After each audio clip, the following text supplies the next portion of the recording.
Welcome, everyone, to another episode of Weekly Games Chat. I am your host, Chris. As always, joined by my co-host, Sean. Hey, what's going on? It's good to reconnect with all of you. Right? And John. Where the H have you been? What? There's a third voice.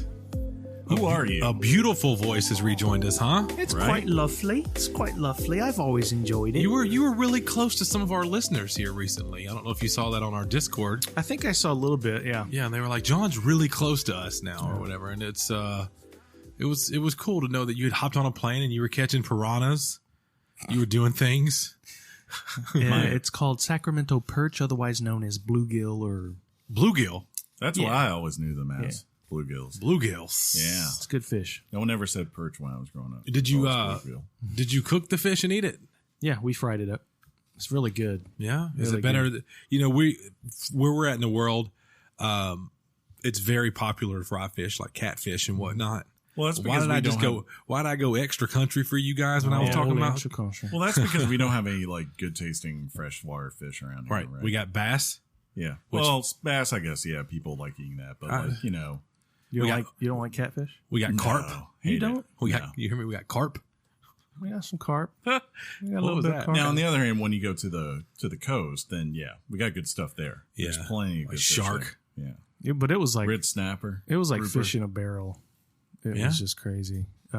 That's cool. So we go to a certain spot he likes on the lake. Who's he? My Uncle Bill. Does he listen to the show? No.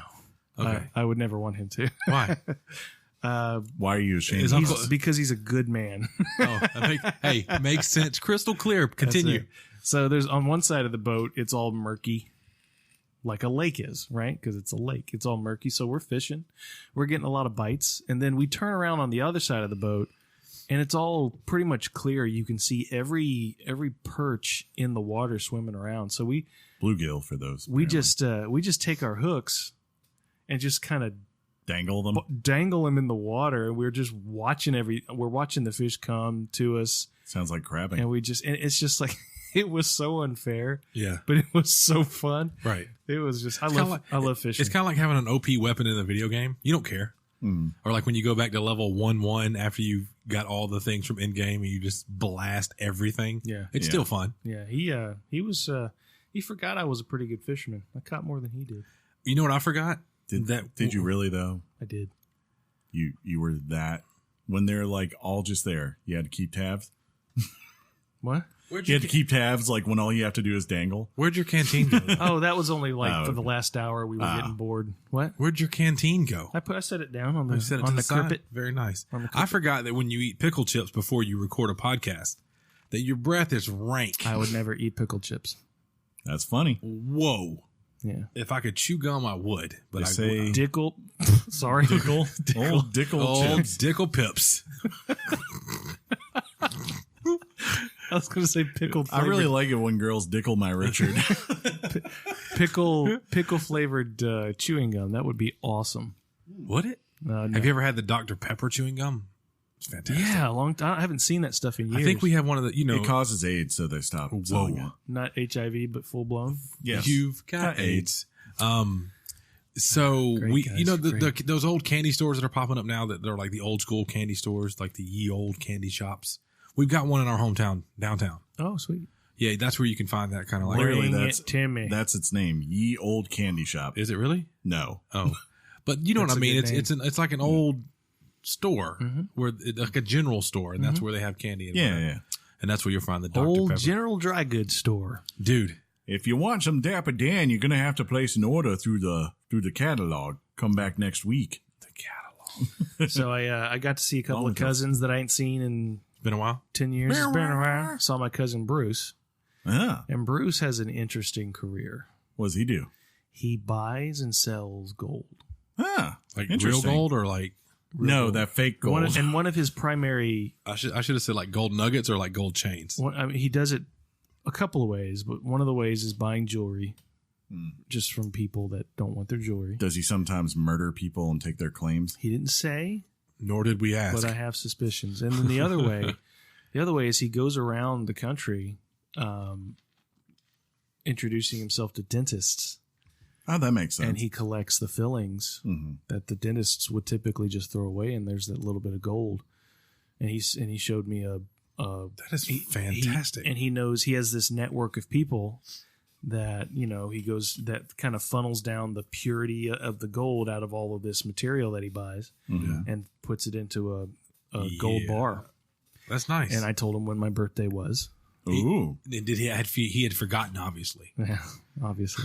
Obviously. But he does, he didn't say specifically, but he does really well. I'm he sure. does really well, especially when I saw the price on that gold bar. I couldn't believe it. But regardless, it was a fun time with the fam. The intent was to fly. You went on business first, family second. Yeah, it was in Napa, California, and I Googled and I was like, I think my Uncle Bill lives very close. He lives an hour away. So on Wednesday, he picked me up from the event, and I introduced him to my boss, which I'll tell you guys about that after that's going to be fantastic. I told him to behave. Let's just say I apologized to my boss yesterday morning when I got back. Yeah. But I got back into Columbus, Georgia at 3 a.m. Monday morning. Really? You were off Monday. No. No? No. I had to go in for an interview. Yeah. Oh, yeah, that's right. We have updates. Did it go well? I feel good. Good. I'm glad. We'll see. Yeah. But the coolest thing, guys, and I think I told Chris, I don't know if I told you this or not. At the event, and I'm not going to say what event it was, the PR chief from Activision Blizzard was there. You did tell me that. Yeah, I think Chris told me that. I met this person. Did you tell him we had a podcast? Yes, I did. Thank you. And so you and I. Did you tell him we love Diablo, whatever the mobile? Well, one what I said to her was, I said I was registering her for the event. I said, I want you to know, I did not appreciate the way these fans behaved at BlizzCon. I want you to know that. And this is for our lawyer friend Rob or Doug. Rob. I think it's Rob. Rob from Virginia. She wrote in this week. She said to me, this is for you, Rob. She said to me, you got to know your audience. Yeah. That's what she said to me. That's a fair point. So she said, and I don't want to put words in her mouth. You want to put I don't want to. I don't want to put words in her mouth. Okay, because I might have misheard this. Okay. But on the last day, she came by to say farewells because we chatted a little bit throughout the week. She said, "Hey, just don't forget to DM me on Twitter and all that stuff." And nice. And maybe we can get you guys into BlizzCon. Ooh. I don't know. I don't know if look, she was walking out the door when she was walking out the door and she said, "I don't know that that's what she meant." No. We'll see. John, so the way she. So you're saying you want to go and we can boo this mobile Diablo game with John? You can't. You can feel our passion. That's almost as bad as a tip game if it's not real. Because that's literally just the tip. If that's let's not associate those two things. I will say. So when that bit of news about Diablo 4 dropped, I think it was maybe late last week. I like it. You should have did the thing. I was trying to figure out what's the special thing. What's the right time to DM her on Twitter without just being weird. So I tweeted at her that article and I said, just so you know, I'm okay with this. Great meeting you last week. Okay. And she responded, great meeting you too. Glad you approve. And now she follows me. She's like my fourth follower on Twitter. You should have. I'm okay. Trying. I'm getting there. Okay. And then Activision Blizzard liked it. Nice. It was crazy. Which she probably runs that account. Yeah, I'm sure. So why did you weekly games chat? I told her on Twitter. I told her. Okay. I had a podcast. I told her that. Mm-hmm. But I'm just trying to come up with a. You and I, we all need to get together and figure out how to, utilize this. It's called, if possible, DMer from Weekly Game Great Chat. person, really, really, really down to earth. I got a picture with her. I don't have it because somebody else took it, but that's fine. That's fine. But it was really cool. Yeah, that is very cool. All the people I'm volunteering with, and I was like, this person's from Activision Blizzard. Yeah. What's Activision Blizzard? I went, when she registers, you guys let me handle this. Yeah, you poor souls. Probably. But that is very cool. Yeah. Thank you for being an ambassador for us. No, yeah, I can't believe the luck. It was that crazy. is so cool. And if something does pan out to where we end up going to a BlizzCon, I'm saying right now we take the show with us, meaning that we record our thoughts while we're there. We'll build out our own booth. Thanks for volunteering to get all our road gear for us. First of all, this right here is going to get a nice case with some padding in it. Ladies and gentlemen, if we sound extra sexy this week, hopefully, extra I don't know if we do or not. We may not. It may be exactly the same. But as far as our visual, what we see today is a brand new new soundboard that Chris purchased. By the way, John, we need to talk about maybe giving him some of this back. I brought it up myself. We were tired of I was tired of our mics just randomly cutting, and I didn't know why. I was like, you know what? I've been wanting to get a new one. How for long a while. have you had, or we had that mixer? Since 2016. Yeah, So sounds about right. Going on almost 4 years. But most importantly, someone had a birthday. They did. I did. I got Keanu Reeves for my birthday. Yeah, you did. They That's the way I viewed it. They gave him love on Discord, on the Good. on the Twitch that we did. There was some love there. At one point, like you said, you saw we had a good handful of people in there showing love. Mm-hmm. That was fun. If you guys missed the Twitch event that Chris and I did, sorry.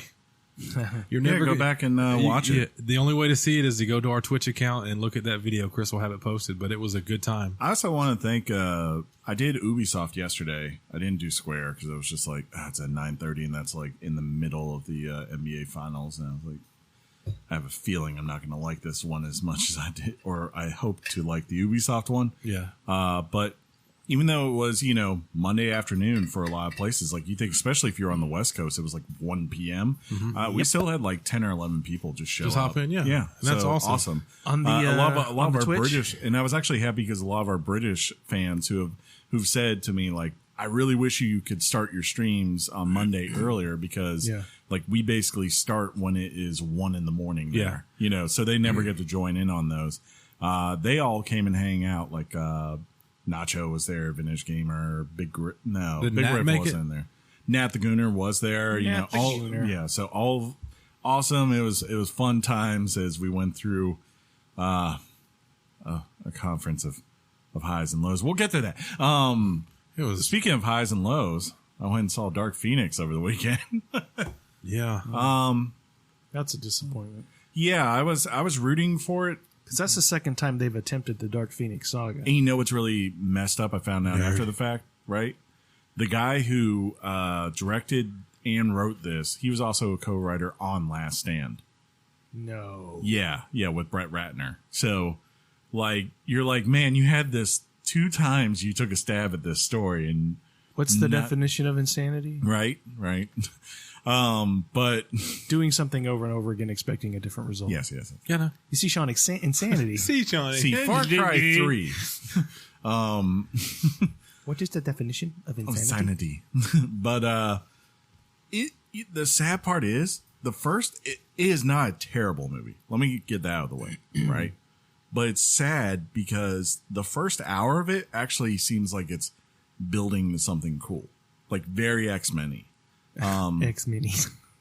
Huh? Like it asks a lot of questions, especially of Charles and the idea of like, anyone who follows the X-Men, right? Like Charles. anyone who's ever like read the comics or watched the show, right? Back in the 90s, like for the most part, the mutants are very much seen as social outcasts, just trying to gain stability in society, we get acceptance, right?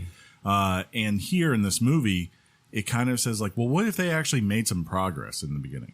And it asks like a lot of questions of what would that do to someone like Charles, trying to maybe keep that going? And like, he's already bored, dude. The ethical concerns like is very X-Men-y and like brings up those kinds of questions and plays with it for a little bit. And then like once they kind of have Jean Grey go do full out Phoenix stuff, right? Whoa, And, like, spoilers. you I mean, know, it's in the previews. yeah, it's in the previews. She basically just blows everybody up. Yeah. Like once they have a certain scene, it just kind of completely flips the script and it really never builds upon what it started with. That was so interesting. And then it just kind of rushes to the end. There's a couple of really cool scenes. Like I'm sure you've all seen in the trailers, the train scene and all that. Like you see a train doing something. That's a really cool scene to watch. I will give him props on that, but it was just like. So Dark Phoenix versus Thanos. Go ahead. Who would win? Yeah. Man, that's a hard question. Does Thanos have the Infinity Gauntlet? What if he doesn't even need the gauntlet? What if say he's yes? What if he's With Thanos? everything? Well, then, yeah. I mean, What if he's Thanos at the end of Endgame? if he's just like, A BA Thanos. okay, like he doesn't have the gauntlet, he's just BA. He's that Thanos who 3 Avengers couldn't take down. Nah. Phoenix probably, in theory, should be able to whoop him with her amount. Okay. She's like, what was it? Whenever you used to play Marvel versus Capcom, I think she's in 3, right? She comes out and she's just regular Phoenix. And then, like, you could do this special where if you just let her die, she would just reincarnate into Black Phoenix, Dark Phoenix. And, like, she would go from being able, like, she has a black suit. That's why I say. She Clarifying it made it worse, man. yeah, I know. Made it worse. I aim to fail. But like she'll go from like her attacks doing nothing to pretty much any character you're going against, she can 2-hit and just kill. Like if she hits a special on you, it's all dead, your whole team. Yeah. So, she's always been a BA character in terms of power in the universe. She's up there with the Captain Marvels and all that. Well, that's cool. Yeah. Besides that, I didn't do much because it rained so much on my birthday. It did. Like the last couple of days, it's just been flooding. I was mad. I was gonna ride the old motorbike to work today, but it's supposed to rain again. Yep. So I'm like, I'm gonna just take the car. I was struggling. Take the old Jeep. I was struggling during the Ubisoft stream because like I had set everything because of my natural light. I had the blinders open. You streamed for Ubisoft? Yeah, he did. Very cool. That's what he was saying. Yeah, that was what I was saying before. Yeah. But like Sorry, halfway through, it's not working. That's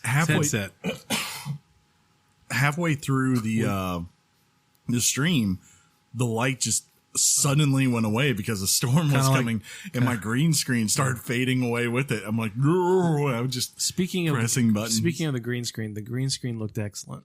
Yeah, it really did. He had a nice little thing he put back there. I changed them for each one. I did. Well, you did an exceptional job. It's pretty easy. I had Assassin's Creed one from yesterday. We don't Stroker Richard live on air like this. Okay. Yeah, it was okay. It was tolerable. Speaking of tolerable, I don't know.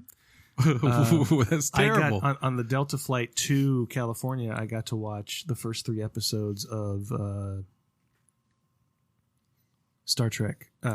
Discovery. So you I did hear good things. It's really good. So when I got on my first flight to California, I queued up Phantom Planet and their song California, and it was amazing. And then on the way back, I watched The Martian. Hadn't seen it. Excellent movie with Matt Damon. Yeah, Matt Damon. I think I watched that movie. I think I did. Yeah, it's pretty good. I like him the best in Jason Bourne's movies. He's the best in those. Sean, it's not your fault. What happened? It's not your fault. Treadstone? No, Sean. Treadstone. It's not your fault. It's not your fault. Don't do this, man. Treadstone. Don't do this. It's not your fault. You imagine if you could fight like Jason Bourne? I imagine it every day.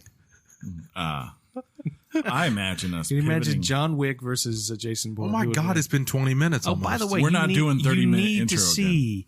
Again. I was driving home from the airport going, come on, guys. Get to the point. But it was good talk. It was a good talk. It was.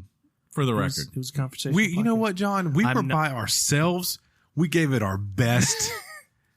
And that's all you can ask. I looked at the stats, most downloaded episode ever. Yeah, I bet. I have no way to prove that. It's anecdotal and dichotomy up in this piece. And you know what? When I was looking at the stats after the first 30 minutes, when we moved on from when we were just BSing. 1950. I'm going to listen to that and back it up and just listen to it constantly. You're welcome. But Before we do move on, I do want to just say this: thoughts and prayers to Kevin Durant's Achilles. That's prayers. It's No, legit. yeah. There was a couple of tragedies in sports. David Ortiz getting shot. That did happen. That happened, so that sucks. And the reports are coming out that it was a hit by a drug lord. Well, he was in the Dominican Republic, right? Yeah, the DR. That happens down there. The DR. Yeah, they were like, David Ortiz doesn't own this place. Big Poppy who? I'm Big Poppy. Yeah, so But yeah, that's that was crazy. just- when I saw him come into the game last night, I was like, I've got a bad feeling this is going to happen. Man, and I didn't think it was going to happen that night, but I was like, if this thing goes 7, he's going to get hurt again, and it's going to be worse. That was my thought. Yeah, you got to be careful. If your calf is not strong, it's not going to support everything else, right? Correct. And that's what happened. Unfortunately, yeah. Do we have any Oakland fans? I don't like Raiders. No, like that's where the Golden State Warriors play in Oakland, right? Yeah, for like 3 more days. That's Yeah. where they play. So, do we have any of those fans? Like, do we I have don't any know. Warrior fans, I don't know. or do we have more Raptor fans? I'd like to know those statistics. That'd be great. I'm sure if you're a Canadian, even like I was watching Epic Mealtime yesterday, and they're all from Canada. What? They were just going off hype about the Raptors. So that whole entire country's into that team right now. Yeah. They're- See, John, they're Canada is. Justin Trudeau. Yeah. He is a guy. He's prime minister. Anyways, you guys want to go to a topic because it's a doozy this week. Please, Yes. please, Lord. Please. I'm about to cough. All right, let's do Go. it. Topic time.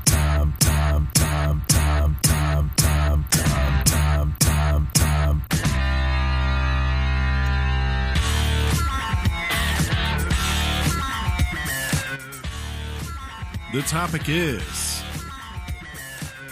E3 2019. John. Oh, man. So I noticed because I'm used to these things, John. So the board has FX on it, which is effects, right? Stay cool, John. Stay cool. So man. as we're fiddling around before you get here, I noticed that number 8 is what he was using to do the thing. So I go, how long did it take you to find number 8? He goes, oh, did you have no idea? I just went through all of them. And then when I got to that one, it was a winner. And just, Can you assign that to just one mic? you can assign it to all Yes, 3 mics. actually, But can you I just just assign have it to his- one? Yeah, I just have it to this one. Can we just make that my voice going forward? No. Please. But it will be there for the moments when we have to go, you shall not. That's amazing. Isn't it? Can I do it? Look how much spike there was. I want to It's do fine. it one of these days. My birthday's coming up, so I want to You do got it. a There you birthday go. coming up? Every birthday.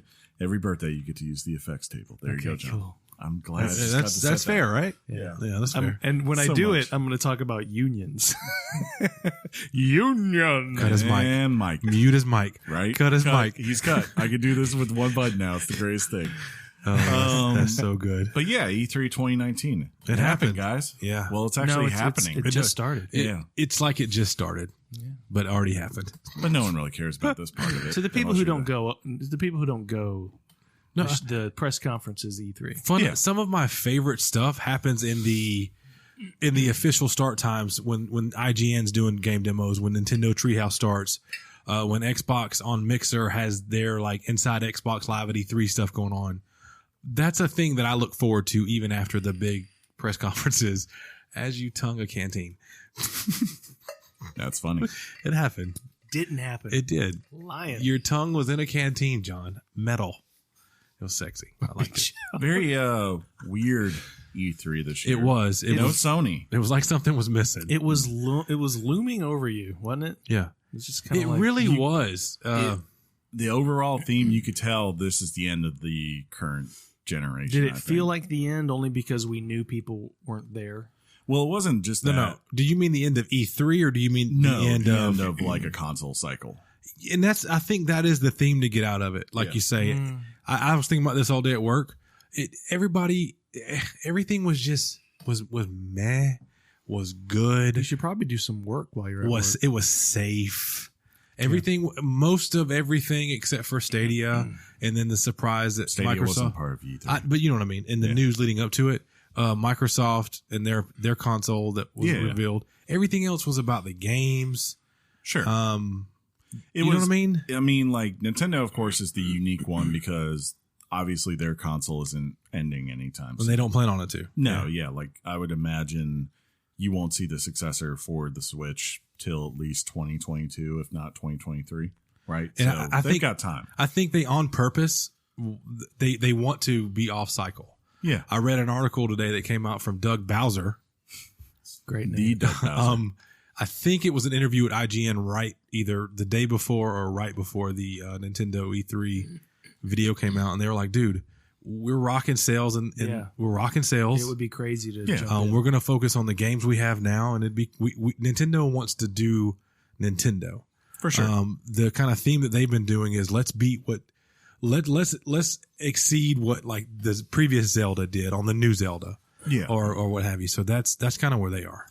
It was just clear to me, like I understood now why Sony skipped out, because to me Sony has made their briefings the last couple of years primarily about boring. I disagree. No, I know yeah. you did this teasing. They've made theirs like they're there for the blockbusters. That's what they want. They want to line up and they want to hit you again and again and again, whether it's a third party thing or a first party thing. They just want that. Yeah, the big and ones. And the truth is that, and you saw Microsoft did it too, but they just decided to focus on a lot of games instead of He's bored again. the big things.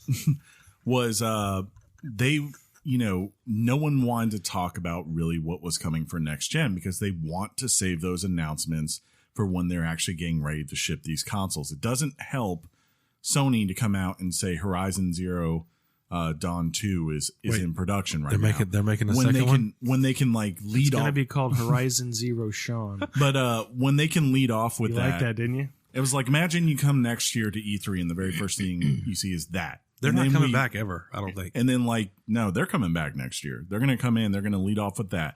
And then they're coming. And if Ghost of Tsushima isn't out yet, they'll be like, here's that coming this fall. And then they turn around. By the way, God of War is coming, 2 or whatever we're going to call it. Spider-Man 2 is coming. They're just going to start hitting beats and they're going to have all those hits. And why would you bring those this year? What advantage do you have if you're Sony for winning that kind of battle this year when you need to sell the console at next E3? That's the goal. And to be fair, Sony showed all their next gen games last year, so they don't need to do it this year. Sir, I don't know if you saw the Death Stranding news last week. Yeah, sure. I'll give them Death Stranding, but And we played Spider-Man. We played Spider-Man, sir. yeah, but Ghost of Tsushiko and The only Well, I game, could see that being on PS4 still, but being a fall game next year. yeah, and the only game we didn't technically play other than that was Last of Us 2, bro. Yeah, that's about the only one.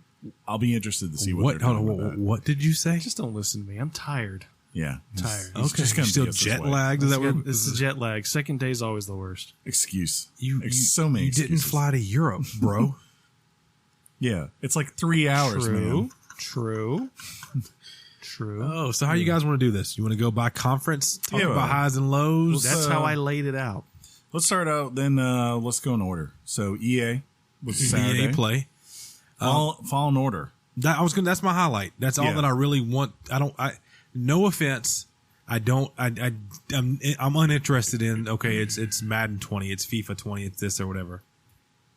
That's fine. Yeah, those games will show up. They're going to show up and they're going to be good, right? Yeah. But Although FIFA had some interesting new. FIFA. Did I say FIFA? You did say FIFA. So FIFA has some interesting new stuff yeah. added to it. It's almost like, did I understand? It's almost like street soccer or something like that. Well, they're bringing back FIFA Street. Yeah, Yeah, So it's incorporated in something the they'd had game. before. Yeah. Okay. And it's very popular series. I'm dumb. because the way they described it is that football, soccer, is a world sport that's played on all levels, even in the streets, and that's where some of the most intense competition lies and whatnot. That's always been the tagline. Yeah, there's some stuff. It's, But yeah, it's just been a very fun, like it's always been seen as more arcadey mode than like something like Huh? FIFA. arcadey. Like I probably am not hyped to play FIFA 20, but like, if I can play some FIFA Street, I'm sure I could pick it up and do fine. You're in, yeah. Yeah. But- Same with like, how it used to be with NBA Street and all that kind of stuff. Like people like playing that because they're just arcade. The only versions. arcadey sports game I ever liked was NBA Jam. Sure. Putting that out there. But I think they did the right. It's hard He's eating up. Like, to their credit, it wasn't like they had something they could surprise everyone with. They told everyone what the schedule was. There wasn't really too many presentations as they were just gameplays mixed with commentaries from developers about features. But I think it worked well because I could watch that first part with the Jedi, and then I could skip the Apex and the Battlefield stuff in FIFA and come back and watch the Madden part, and then just go ahead and check out for I didn't care about Sims, so it worked well that everyone knew when their part of the show was, there was no wondering, and they never, maybe there are some points where it got a little too technical where I'm like, especially with the sports part, where I was just like, I don't care about this for this. They always seem to do show this, gameplay. Yeah, they always tend to break out the Excel spreadsheets when it comes to their sports games. Yeah. They just get really into the weeds. No offense to Microsoft, my new favorite company. Right. Fair enough. There you go. I can't wait to hear why. But, like when they did Fallen Jedi, just coming out and being like, here it is. Here's like a 10-minute demo, and then let's talk to the developers for a little bit, and then we're out. Were they in the audience? Right. like last year. So I saw a little bit of the gameplay. My experience with E3 this year and the press conferences has been very fractured. Like when y'all were doing the Twitch stream at Microsoft, I was on a bus to San Francisco Airport, and then I hit a dead zone, and I wasn't able to finish the rest of it. So I've gone back and looked at stuff, but it's not the same. When you were on that bus to San Francisco, was that song playing where he's all like, in San Francisco? I hope not. That no, 60 Chris, song? but I was singing it in my head. I know you were. So the one thing that I while I was watching the gameplay footage, and the more I looked at the main protagonist, I just thought, and look, I am so stoked for this game. This is almost an irrelevant criticism. Sure. It's more of an observation, really. It would have been. It almost seems like they're just sort of cut and pasting the general look of the Skywalker prototype. That's fair. I thought it would be really amazing, and I know you might agree with this if I, like maybe just throwing Ahsoka Tano into this game. She'd be the perfect protagonist for this game because there's so much story we don't know about her. And throwing her into this scenario would make sense. Or just maybe just an interesting, cool-looking Jedi, even an alien in this role. I think that would it be perfect, but I think it's probably two things. One, EA's like, this is the first time we've really done a story-based Star Wars game in forever. Yeah. And then two, you want people to easily be able to identify with the character, right? So I think if you're them, Ahsoka's popular. Like, She's if a real you had done character. a bunch of these, Yeah. I agree with you. Like, Sure. I would expect it at that Yeah. point. Like, do something different. Mm-hmm. But like here, to me, it felt like, hey, what worked really well for us back when we used to do story-based Star Wars games was like Jedi Academy, and just having a basic guy that I think everyone who picked that up felt like, okay, I feel like I'm a little bit like, as you said, like a Luke Right. Skywalker. Yeah. in my build. I think I know what you're saying. I get it. It doesn't but detract from my excitement for I think the the game. injection of the story, it's going to be immediately post Order 66, and this Jedi has to kind of like quickly train and become something to help the Resistance, I should say the Rebels. Seeing Saw Gerrera is big. Now, that's what I'm saying. If they can put Saw Gerrera in a game, Chris, I think that Ahsoka Tano is a little bit more popular than Saw Gerrera. For sure. So I think it can work. And going back to this Ahsoka thing, we don't know that she won't make an appearance. That's true. That's All true. I love the fact I was just meaning as far as showing gameplay. She's got the dual lightsaber mechanic. it's going to be the mechanics. I think are going to be great. The team that is bringing the game to us. I watched a lot of Respawn. I watched a lot of their coverage and what they're trying to. They're being very tight-lipped on a lot of things, but they're talking about the way that you throw the lightsaber and the moves you have, and they did specifically say this game is about being a Jedi. It's not going to be balanced on being on the dark side or light side. Right. It was 50-50 on that. I like that. I liked it. I like that they said that, so you go into it knowing it. You know what I mean? I guess to me, what's always been the most interesting thing in these games when you do have story-based Star Wars is that, like when you're playing as a Jedi, right, is that idea that, look, this is a battle that never ends no matter who you are.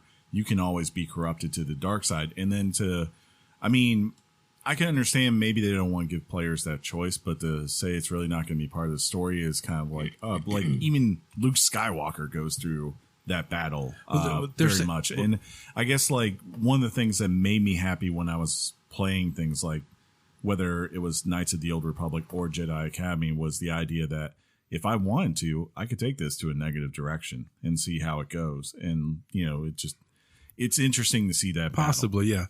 Yeah. I don't think that that it's going to be just a cookie cutter, I'm a good guy all the way through experience. I think you're going to have to probably make some messed up decisions.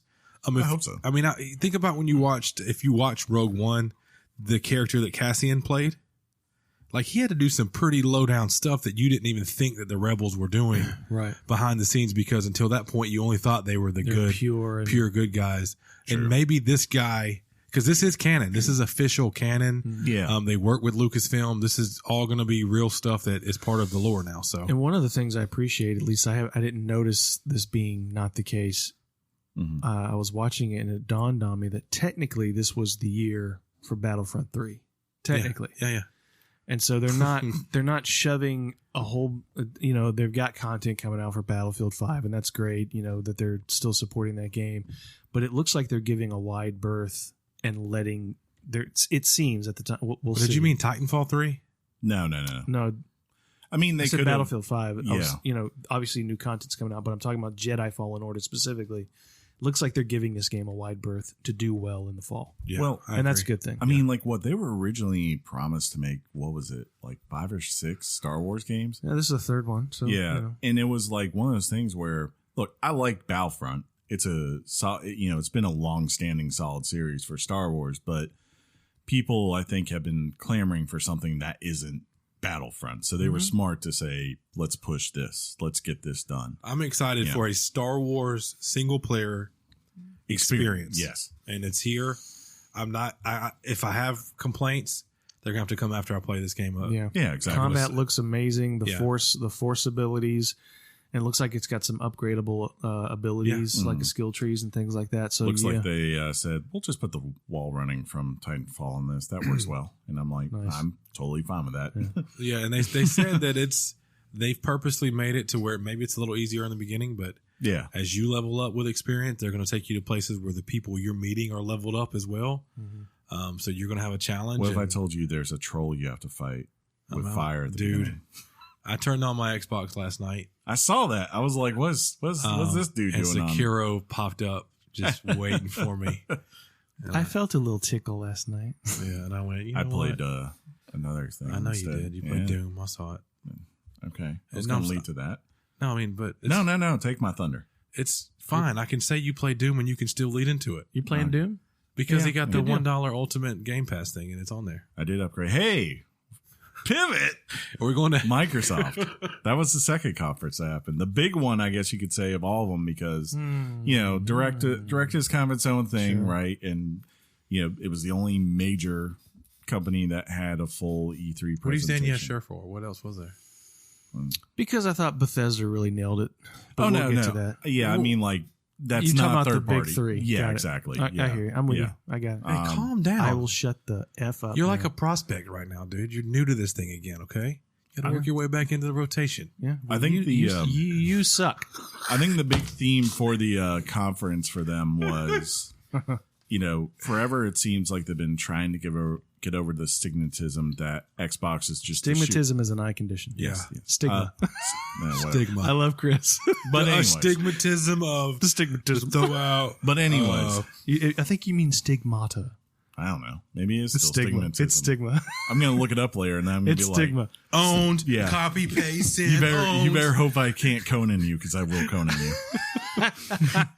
But anyways, what's Conan? Like, it seems like they've been trying to get over the hump of being just identified a place for shooters. That's been their brand since the first generation. They had Recore. Yeah. Okay.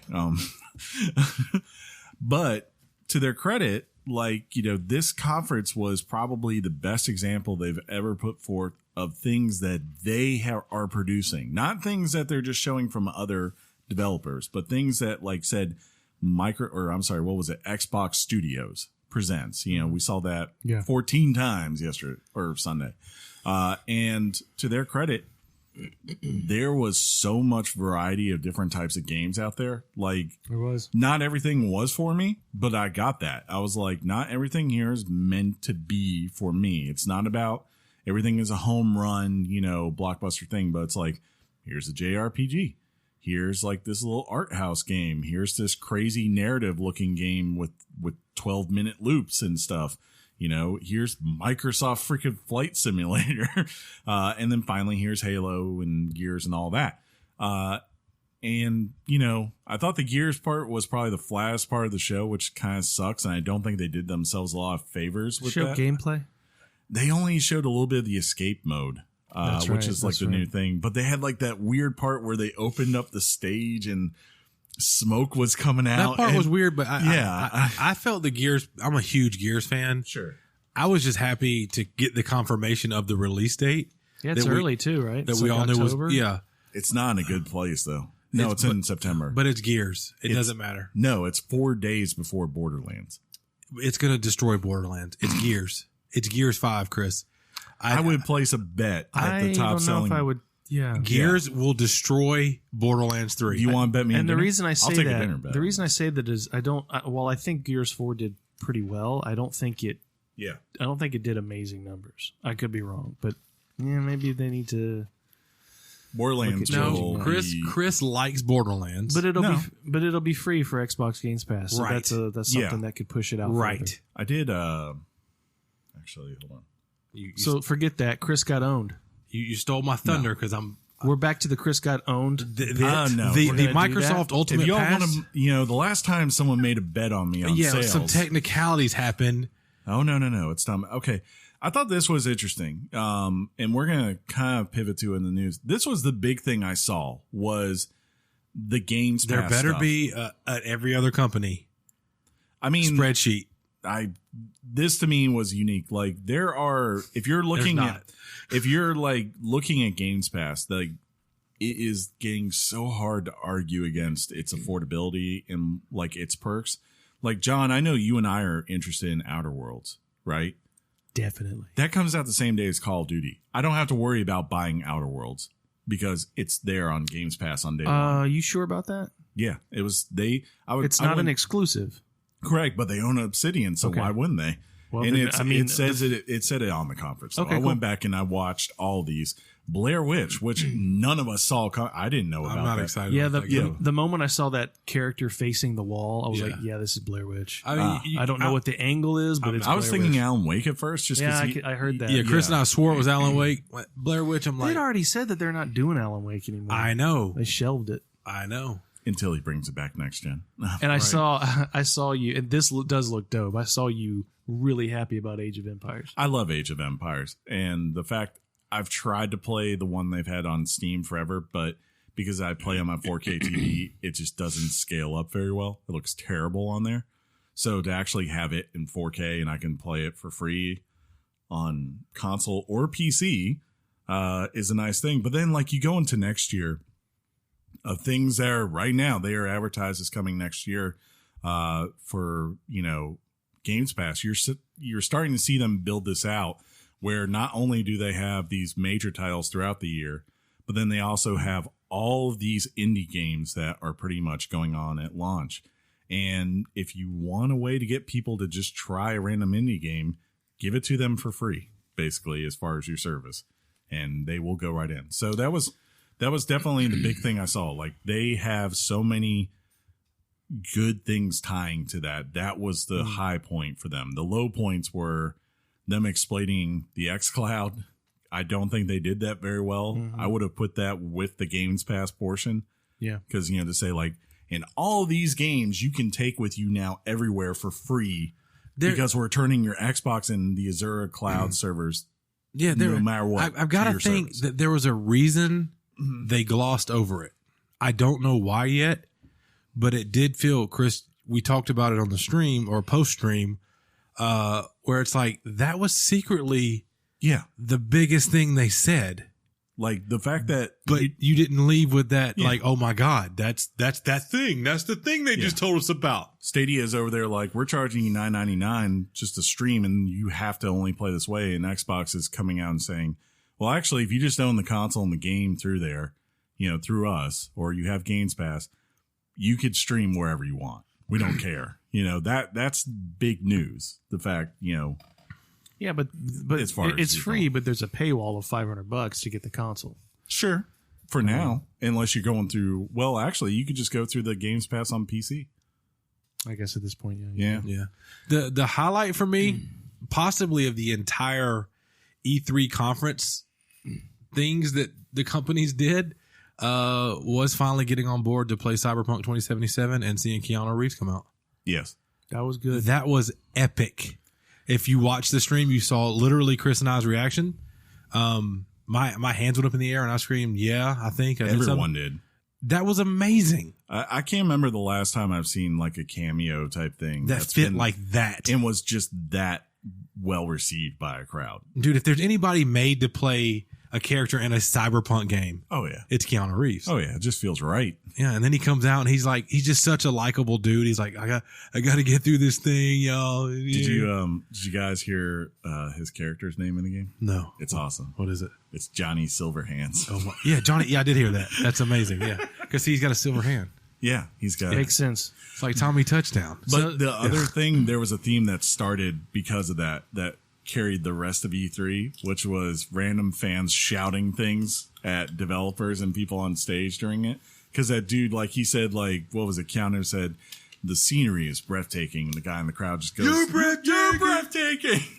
And like from there on out, Square, Bethesda, everyone's just shouting things, trying to be this guy now. I was like, oh, Yeah, a lot of cool stuff at the Xbox conference, obviously, but I took away from it, and it's not necessarily fair because stuff's coming out this year, but the two things I knew I was going to get to play this year were Ori and Dying Light 2. And you I can't. knew I was going to get to play those this year. really? I did. Oh. He's Because talked about last it before. year's E3 stage, they're saying they actually said last year Ori was spring 2019. Yeah, That's what did. they You're said. Right. You're right.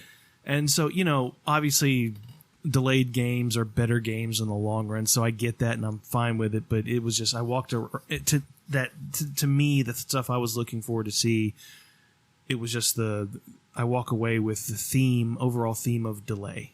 It's like everything it just seems like everything's coming out in March or in the spring, which is great for it's great for the industry, but it's like, what's actually coming out this fall? It's very hard to gauge, like the Call of Duties. You got that. Yeah.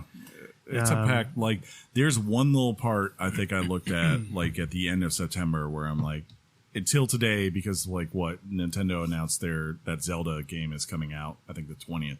Like, there's nothing the week after that. I think that's serious. Like, that might be FIFA's week or something like that. So maybe that's why people aren't doing anything. Yeah. But, like, what is it? November? November is, like, ridiculously packed this year. It's crazy how many things there are. Yeah. And I'm seeing a lot of October and September release dates, which is encouraging. Yeah. I mean, it's almost like they're Designed that giving way. it a wide berth. Part of me, though, is that I'm worried about the release dates kind of seeping over into 2020. Seeping. Because you know that, at least I feel, and maybe I'm wrong on this, Microsoft is aiming for holiday 2020 for Scarlet. Sure. PS5 is going to be near or around there. So we're going to be in that case where these are going to be the end cycle, if you will, of the current consoles. Yeah. Which I still feel like is too early. I know you're going to counter me with some data, or you're going to say something Stupid. like it data. just, for me, it just feels and I could be wrong, Let me think. but it just feels like 1X came out. Like it's still fresh-ish. Well, it'll be 7 years come next fall. 8 years. 1X? 2013 was when it came 14. 1X. out. Like the Xbox One. I mean, that's just a. oh well, that's just different. The console. Okay, yeah, I mean, that's a super. But as far Let's as the not actual, dismiss that. That's a big juicy console that came out from Xbox. It's what? With teraflops, and now all of a sudden one's coming out in holiday of 2020 that's 4 times stronger than that one already. But so was the Pro. I mean, it's just, I know, and I was going to say that the Pro just felt like it came out, and now a PS5's coming out. So I felt before when cycles were ending and you were getting the games at the end of that cycle and the new thing was coming out, it felt like it was due, like it was needed. I don't feel like that yet for this, and maybe that's just a personal thing. I don't know. But see, like the big thing to their credit that, I mean, we know Xbox for sure is doing it, but and it sounds like PS4's or PlayStation 5 will do it too, is that everything that's playable on PS4 backwards. Will be, you know, so Backwards. basically it's Backwards. from what I gather, it's going to be, and you know, they didn't say it yet, but I still believe this. Like, I think especially with Xbox, you're going to see this push of the idea that like even Halo Infinite will be playable. I don't. There. I could be wrong on that. Yeah, but I think like there's going What's to be that? Halo Infinite I think they're Playable going to on Xbox, like yeah. One X versus the Scarlet. Correct. They've Like, already confirmed that It's going to be playable on everything? on everything. I hate that. Yeah. I want it to be a launch title for the Scarlet to sell the Scarlet. And maybe I'm dumb, and maybe that takes You're away not from dumb. sales. Well, I think- You're not dumb. I think like their thinking is like, look, we understand that when people buy these things now, they want a true upgrade, which means it's going to be. I think both PlayStation 5 and Project Scarlet are going to be expensive as hell at launch. We're not going to get $400 consoles at launch. I do not believe that. I think it's going to be, if we're lucky, it will be how the Xbox One X was, where it's $500. It could be $600 because That's a death knell. I mean, what they're, you got to eat it. but I think like, yeah, I think they're going to aim for 500. Well, is what I want to probably do, and you tell me if how I'm it wrong on this, I'm still rocking a 1S. Yeah. It's just fine. I want to maybe great system. I want to maybe trade it towards the 1X now, and then come time to trade in the 1X, it'll be a better value for a trade in. If a company like GameStop still exists in holiday 2020, News! but like Best Buy, oh god, they could go away too. Where am I going to trade in my console? You know, that's where my plan is. Amazon. Has got like a fault, but yeah, maybe even with Amazon. But it'll hold a better value. I'll get a good experience from it from about a year, playing games at 40,000 teraflops, only to get 16,000 teraflops. Wait, that's less. But then you'll also have the power of the cloud. 160,000 teraflops come November. I also liked last year they touted all of the indie developers that they brought into the Xbox family. Yeah. The only one that I've ever liked and I'm excited about is Tim Schafer. And I didn't care about Tim Schafer or Psychonauts until I saw him be announced on stage, and he was Tim Schafer, and he made me laugh. That's why people love him. And when he said, I can make Halo, and then he joked that he could make Excel stuff. I could do Excel stuff. I'd never played Psychonauts. I want to go play Psychonauts to get ready for Psychonauts 2. It feels that's always been a true like PlayStation 2 game to me. Yeah. In the way they're making this, it looks like a PlayStation. Maybe, but I went on the Xbox store last night, and it's a Xbox One game. Yeah. That you can buy. It'll be and of course, everywhere. yeah, you can play everywhere. So that's pretty cool. But let's see. Let's go ahead and pivot on to I don't Bethesda. want to pivot yet. Well, do you have anything else to say for Microsoft? No, I'm ready to pivot. Okay. Bethesda, I think of the definitely of the like third party shows, right? Yeah. They were king. And it Thank was not. God you said that. You looked at me like I thought you were going to say they were terrible. No, I I was like, bro. like one, they just, to their credit, they've created this attitude that is associated with that company now, and the way they carry themselves, and the way Pete Hines behaves, to Todd Howard, to the folks from id, even the Japanese folks who came out for that Ghosts game or whatever it's called. Game looks hype. Yeah, it does. Dude. They just all carry themselves so well, and whether they were talking about freaking like Elder Scrolls Legends or whatever, And Blades. yeah, and Blade that. and all that, or ESO, which okay, fine, that's cool. Dude, people love Somerset. I was willing to sit through those parts, which weren't speaking to me, to easily hear the Arcane, the Doom stuff. Todd Howard, even at the beginning, talk about stuff. He's Dude. talking about Fallout 76, Dude, and it worked fine. They come out and they eat it in Yeah. front of everybody on the biggest stage of their year, and they go, "We messed up. Thank you. You guys stuck with us. Yeah, We're fixing things." Look, I don't. He has nothing to apologize to me for. Mm-hmm. But- You didn't get that out of what happened at the beginning of that show? No, he acknowledged with a backhanded joke.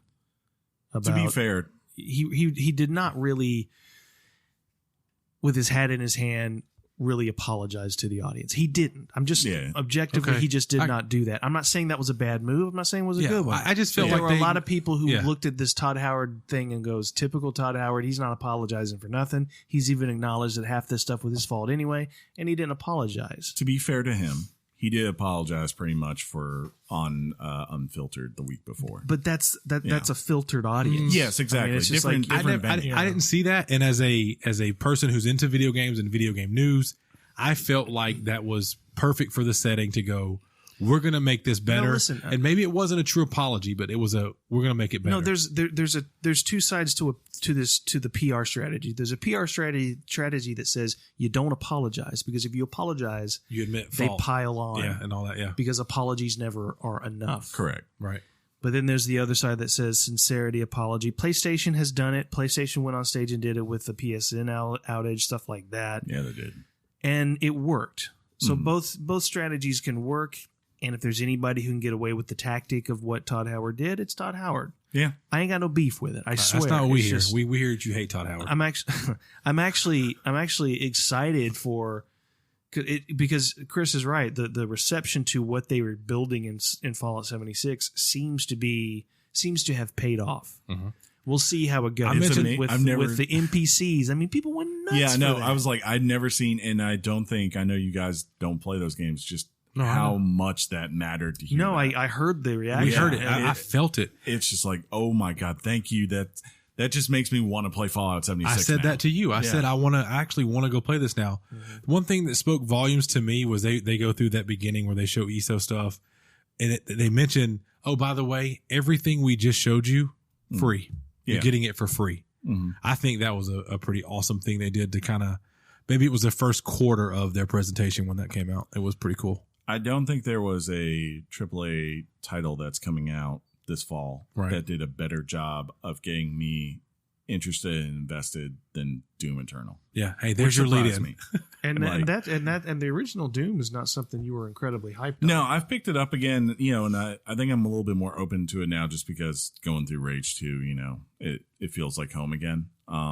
There's certain parts where I'm like, okay, this feels a little bit more of just a continuation of classic Doom, which is where I'm like, oh, okay. Like, whereas when I look at Eternal, that looks like evolution of classic Doom. So like I'm like, I'm going to go through this and I'm going to make sure I know what's going on and invested because I want to see where this is going. Dude, when they show, that's what you want. Just some advice. Mm-hmm. Take some time to get invested in the story because it's surprisingly good. Okay. Look at because you'll find stuff in the world that gives you some lore and back. Really, if you got the time, I'd really dig into it because it's not known for the story. Yeah. But if you dig into it, it's really kind of a nice, not a nice story. I know what you mean. It's a sweet story. It's this real sweet story. Sweet boy. About love and passion and giving it your all. Dude, seeing the Doom Eternal stuff did the same thing to me.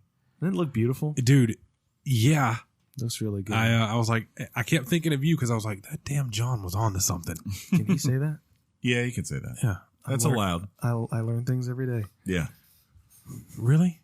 He was talking about Beaver Dam. Yeah. Got it. Yeah. God. Okay.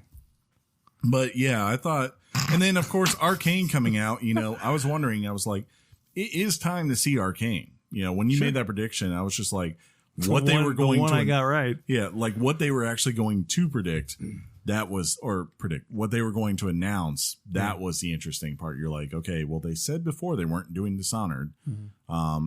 And we kind of saw the mixed reception. I was like, are they sticking with Prey? If not, what's coming? Are they working on someone else's series? It was not Prey. It was not Prey. It was a completely new game, and it looks interesting as hell because Arcane, they do interesting stuff.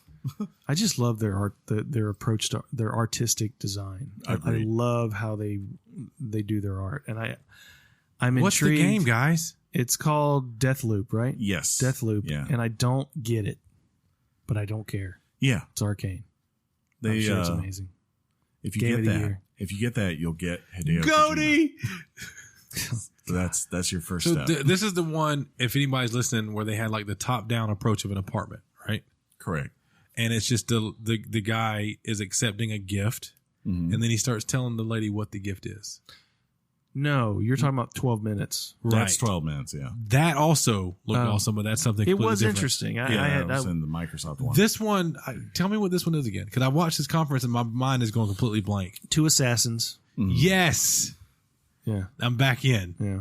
So other than that, man, I One's don't a know. female, one's a male. Yeah, I don't know. I don't know how you approach gameplay. I don't know if it's one where you, like Dishonored 2, you pick a protagonist. Or is it if it's 1v1, bro? Like just I all don't the know. time? I don't know Maybe it just what goes it back is. and forth. Who knows? Maybe so, but it's Maybe you very switch every time you intriguing. die. Arcane is one of the most creative Yeah. people. Dishonored 2, I think it's one of the best games of this generation. Agreed. And that clockwork, Do you really? that clockwork level is the best video game level I've played in 20 years. That's definitely up there. That's the highlight of that game for sure. Yeah, I got to go play a Clockwork level, huh? Yeah. What's all in it? Clocks and stuff? Yeah. Is it clocks? No, it's clocks. Like you're in this mansion and there's all these clocks because the guy's called the clockmaker about in it. the clocks. And basically, like it messes with time in a way that's so interesting and cool. Like just having to change things and go, and like that's of course been done in games before, But it was like seeing it in a AAA game where you have a whole level designed around it, it was just so unique and interesting Very cool. for a game series that, for the most part, is always unique and interesting. So, Man, so good. Ubisoft. We're done with Bethesda, huh? Well, let's see. the other highlight, was it Youngblood or no? Wolfenstein Youngblood Yeah. looks Coming very soon. This is the one thing that I'm a little, I don't know what to do, John, because You get it on Bethesda- Xbox and you play it with me. I want to What play about with me? you, but Did you here's, play Wolfenstein? I'm all in on Xbox Did now. you play Wolfenstein? It's free on the Ultimate Game turned it Pass on. I'm getting. Did you play Wolfenstein? you turn your Xbox on twice and you're all, I'm all in on this. I'm amazing. The thing is, all right, let's do a pause real quick. Xbox is talking to me. Finally. I ain't heard PlayStation. Where'd Yeah. they go? Did you just? Did you mute him? He's muting himself so he does the vape that the fans want to know what flavor he uses. Exactly. Don't say it yet. It's a secret. Flavor Flav. That's the name of the flavor. Dude, until we start getting sponsorships for your vape flavors, we're not saying anything. There you go. But yeah, it's coming next month, but I'm conflicted because John, you know this looking at Games Pass, but it's really clear that of all the major third-party developers, the closest tie to Games Pass has been Bethesda. You know, Wolfenstein 2 is on there. Doom is on there. Fallout 4 is on there. I'm sure Fallout New 76 Vegas is will on be there. on there at some point, right? Yeah, like they are putting everything.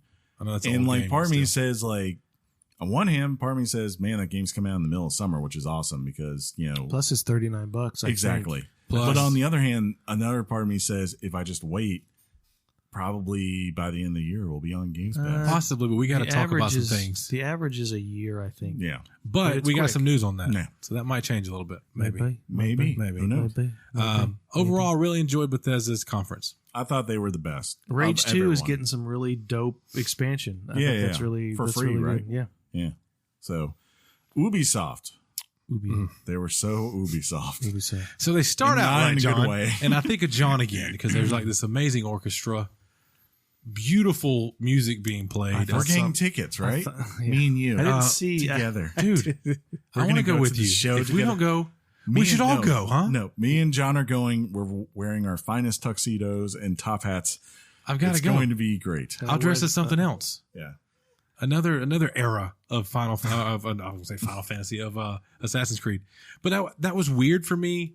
I felt like that was a plug. Obviously, it was for that event, but it was a weird way for them to start off the conference. I got excited. I'm like, are we about to hear a little bit, maybe a tidbit about what's coming out next Well, year? you know what the part that was weird? They actually had an Assassin's Creed announcement, but they did it during the pre-show. Yeah, Like they have this whole entire player create your own mission thing. And it's so cool sounding. And I'm like, why? For Odyssey? Yeah, for Odyssey. And I was like, why is this not on the main show? You know, show me a trailer. Give me something for that. But that said, yeah, they led off with Watch Dogs 2. And I thought really that was the highlight of the show. You know, like Dude. they sold that game. Watch to me. Dogs looked very interesting. Yeah. dude. Especially what? that granny just kind dude. of like crawling over the barriers and stuff. I'm telling you right now, if they nailed this mechanic in this game, I don't know that if I start playing that game, I'll be able to finish that. Yeah. I mean, not mechanic? finish it. I mean, like stop. Put it down. What mechanic? Like just recruiting anybody in the world? Is that what you Dude, mean? Like anybody can be you. Yes. Yeah. And plus, like, John, you and I, of course, we love Brotherhood. We love all the Assassin's games have had this kind of mechanic where you recruit, build up, and send people out to do things in the world. To now think like, well, I actually get to be the people when I want to and have them do what I need them to do personally. That's so interesting. Plus, it's interesting. It seems like a quicker, and maybe a different studio worked on it, but a quicker turnaround time from the previous Watch Dogs, and it looked like they recycled Syndicate's map. I'm sure they probably put a modern coat of paint on it, but a lot of it because you guys London, know that I wouldn't know that. Well, Yeah. Syndicate takes place in London, so it looks like they just redid the map and had a pretty. It might have cut us like 6 months off the development time. There was that, and then from what I could actually tell, when you actually move from the part of the NPCs and switching around actually into them doing their missions, it still looked like core Watch Dogs 2 gameplay to me. Yeah. Like everything, from the way the UI was and what you were picking and doing, I was like, okay, they didn't really add too much. I'm not expecting a crazy amount of new abilities, but as you said, like it doesn't matter when one of the people is an old woman who just apparently is the deadliest person in this game. Mm-hmm. And the other part, of course, that doesn't matter, that matters to me and you, is that it seems like we're going to have our fair share of characters who sound like old piss pot. Absolutely. That was the big thing I noticed. It was like, you're walking through that area of Central Park where they play chess. Yeah. And some guy just from the chessboard stands up and starts. Wait, not Central Park. Someplace. St. Thomas's. Or wherever. I don't know, where they all go to that big thing with all the chessboards. All the rich people used to go way back in the day. Are we talking about that place up in that place. But in Harvard? So they go from that, and that looks London. Oh, because they play chess up in Harvard too. It was in that movie with Matt Damon. You sure? Yeah. Yeah. He's all like, I'm Matt Damon. Yeah. Not Jesse Plemons. I'm Matt Damon. But you go from that to Ghost Recon, which I think for the most part started out cool and seemed good. And then that just kept dragging on. Really? Like, to me, that just felt like way too much, because guess what? You've shown me plenty of this game already. You had a whole entire presentation for it. You did another trailer thing like the week before E3. Yeah. And, I saw it at Microsoft's press conference yesterday. And I'm just like, I don't need to see any more of this game. I want to hear what else you got, I'll say this. I slightly disagree with you because maybe I just missed what you've seen. I think I was on the IGN website and so the chat's going to the side of it, or maybe I was on YouTube watching the Ubisoft chat. Either way, the chat was going nuts. No, I'm sure. They loved what they were watching. Yeah. And look, the chat is a venomous place. Oh, it is. If they do not like it, you will know rapidly. But, after that, there wasn't really anything until the very end. Like, and I understand I'm not going to fault them for Just Dance. They have to do that. Because Just Dance is massive. Did you see the banner behind them? Yeah. It said "We." Yeah. I was like, dude, they're doing it again on Wii. Yeah, because it makes so much money for them. Yeah. I mean, That's crazy. there are people that so all funny. day, It's They're going to like- produce a game for the Wii. they do it every Package year. it, sell it. I insane. was just thinking. That's the thing I was looking for the whole time. I was like, are they doing it? They did it. And it looks so weird sitting next to Switch, and PS4, Yeah. and Xbox One. It was crazy. Like the Rainbow Six stuff, I didn't care about. The For Honor stuff, I didn't care about. Yeah. And then you finally say that Sam Fisher is not dead. And what do? You the first time we seen Sam Fisher in anything in years Is a was he in? mobile game. And it is a mobile That's game with right. all these other characters. I'm just like, That's why do you stick this knife into my heart? That's and John's twist it? revenge when you made fun of his Metroid game playing soccer. I don't know. It's just like, did you not learn from, I understand it's not as big as Diablo, so it won't be as big of a problem, but I'm like, this is not the thing you bring Sam Fisher back on That E3 was weird. stage. Yeah. That was weird. I'm I'm sure it'll be a very popular game on mobile, but Yeah. that's weird. I don't know, dude. Rainbow Six Quarantine looked okay. Looked interesting. Yeah, Rainbow Six is going to be fine. Yeah, oh yeah. After, matter of fact, after Ubisoft's press conference, if you stayed watching their channel, they went directly to a some sort of Rainbow Six challenge with T-Pain. Sure. Oh yeah, I saw that. And another rapper. They kept promoting that. Yeah. I was like, T-Pain. T-Pain was so T-Pain in it. It was fantastic. I wasn't sure who it was. I hope he was shooting people. No, I mean like the way he talked. He was T-Pain. Like, he's T-Pain. He like shoots you and just goes, "Shorty." That's so funny. But there was that. And then the only other big thing, I mean, their last thing was what, that Gods and Monsters? Is that what? Thing. Did you see that? It looked cool. Yeah. I was like, ooh, Breath of the Wild 2. I'll play that. Oh. It looked so About good to that. me. Well, yeah. It just that game surprised me. And I thought, I mean, it's obviously going for a younger audience, a blend of a younger audience and an older audience. But the game was so beautiful, and I liked what they were throwing down. I'm guessing I was picking up what they were putting down. I have a guess that it's primarily just the Assassin's Creed engine, and then they've just replaced it with the cell shading. You know, it doesn't matter. I will be interested to see how big that game is. Like that, like as they said, like it's coming. Matter. It's coming early in 2020, right? I think that's what they said. Yeah, that was like March 3rd or whatever. Yeah. March is crowded. Great, but feels like, crowded. What was it? Even in between, like they had Division stuff, and I don't think they did that very well.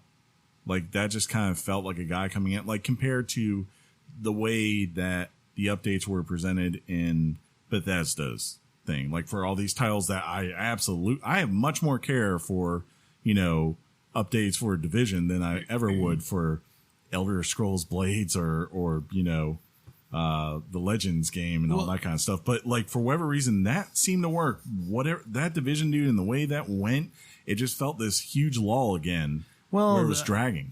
That was due to the presenter. There's been some bad presenters. They come out, and if they get the slightest bit of applause, they really go, yeah! And then they do the hand raise. It's just do your thing. Stop. Don't worry about necessarily the crowd. Do a Keanu Reeves. The crowd's there. You acknowledge them, but you still carry on. Few people Keanu Reeves. Yeah, like, few people can do Keanu Reeves. And then there was that. But I like the that looked actually cool. But I do like the content. Which one?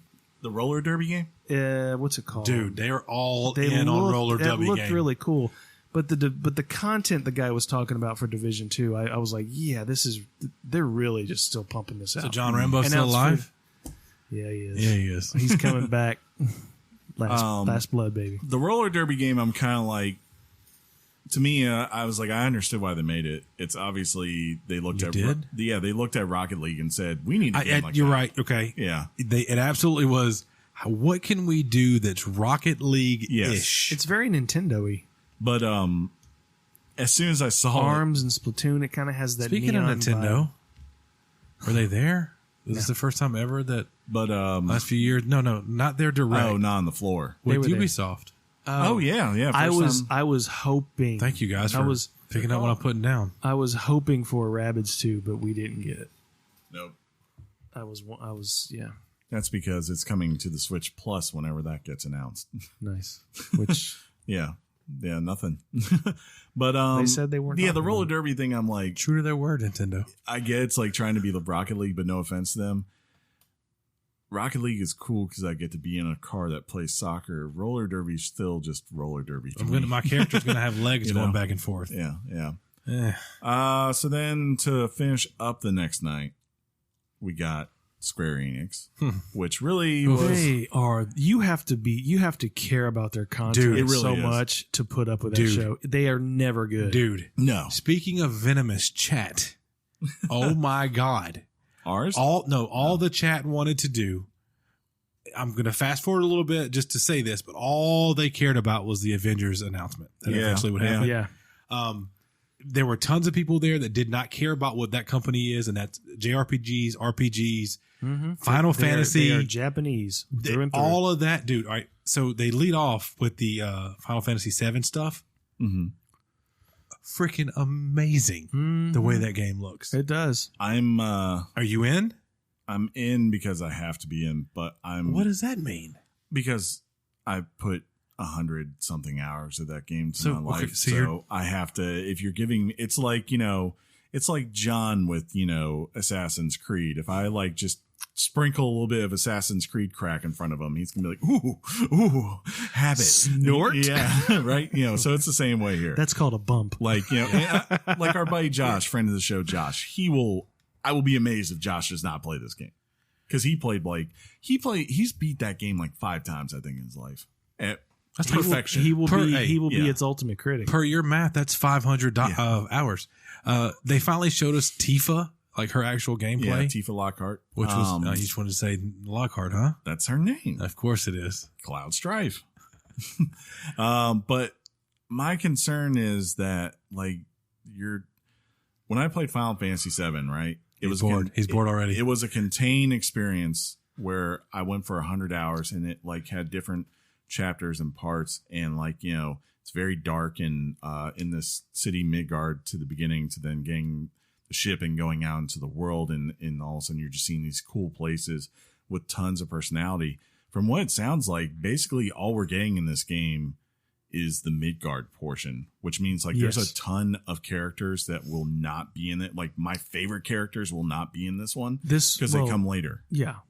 And that, like, to me, I'm like, the combat system looks cool. I think that was the best part. Yeah, it looks like they upgraded it to where it's not so much like you go, then I go. It's a good blend of what Final Fantasy 15 and then classic Final Fantasy 7 stuff is. So I was like, okay. I'm okay. And having never played Final Fantasy 7, I'm okay with this approach, because when they were saying episodic, I was thinking Telltale Games episodic. That's what I was worried about. They're giving you 2 discs worth of content, so it's content heavy. You're getting something.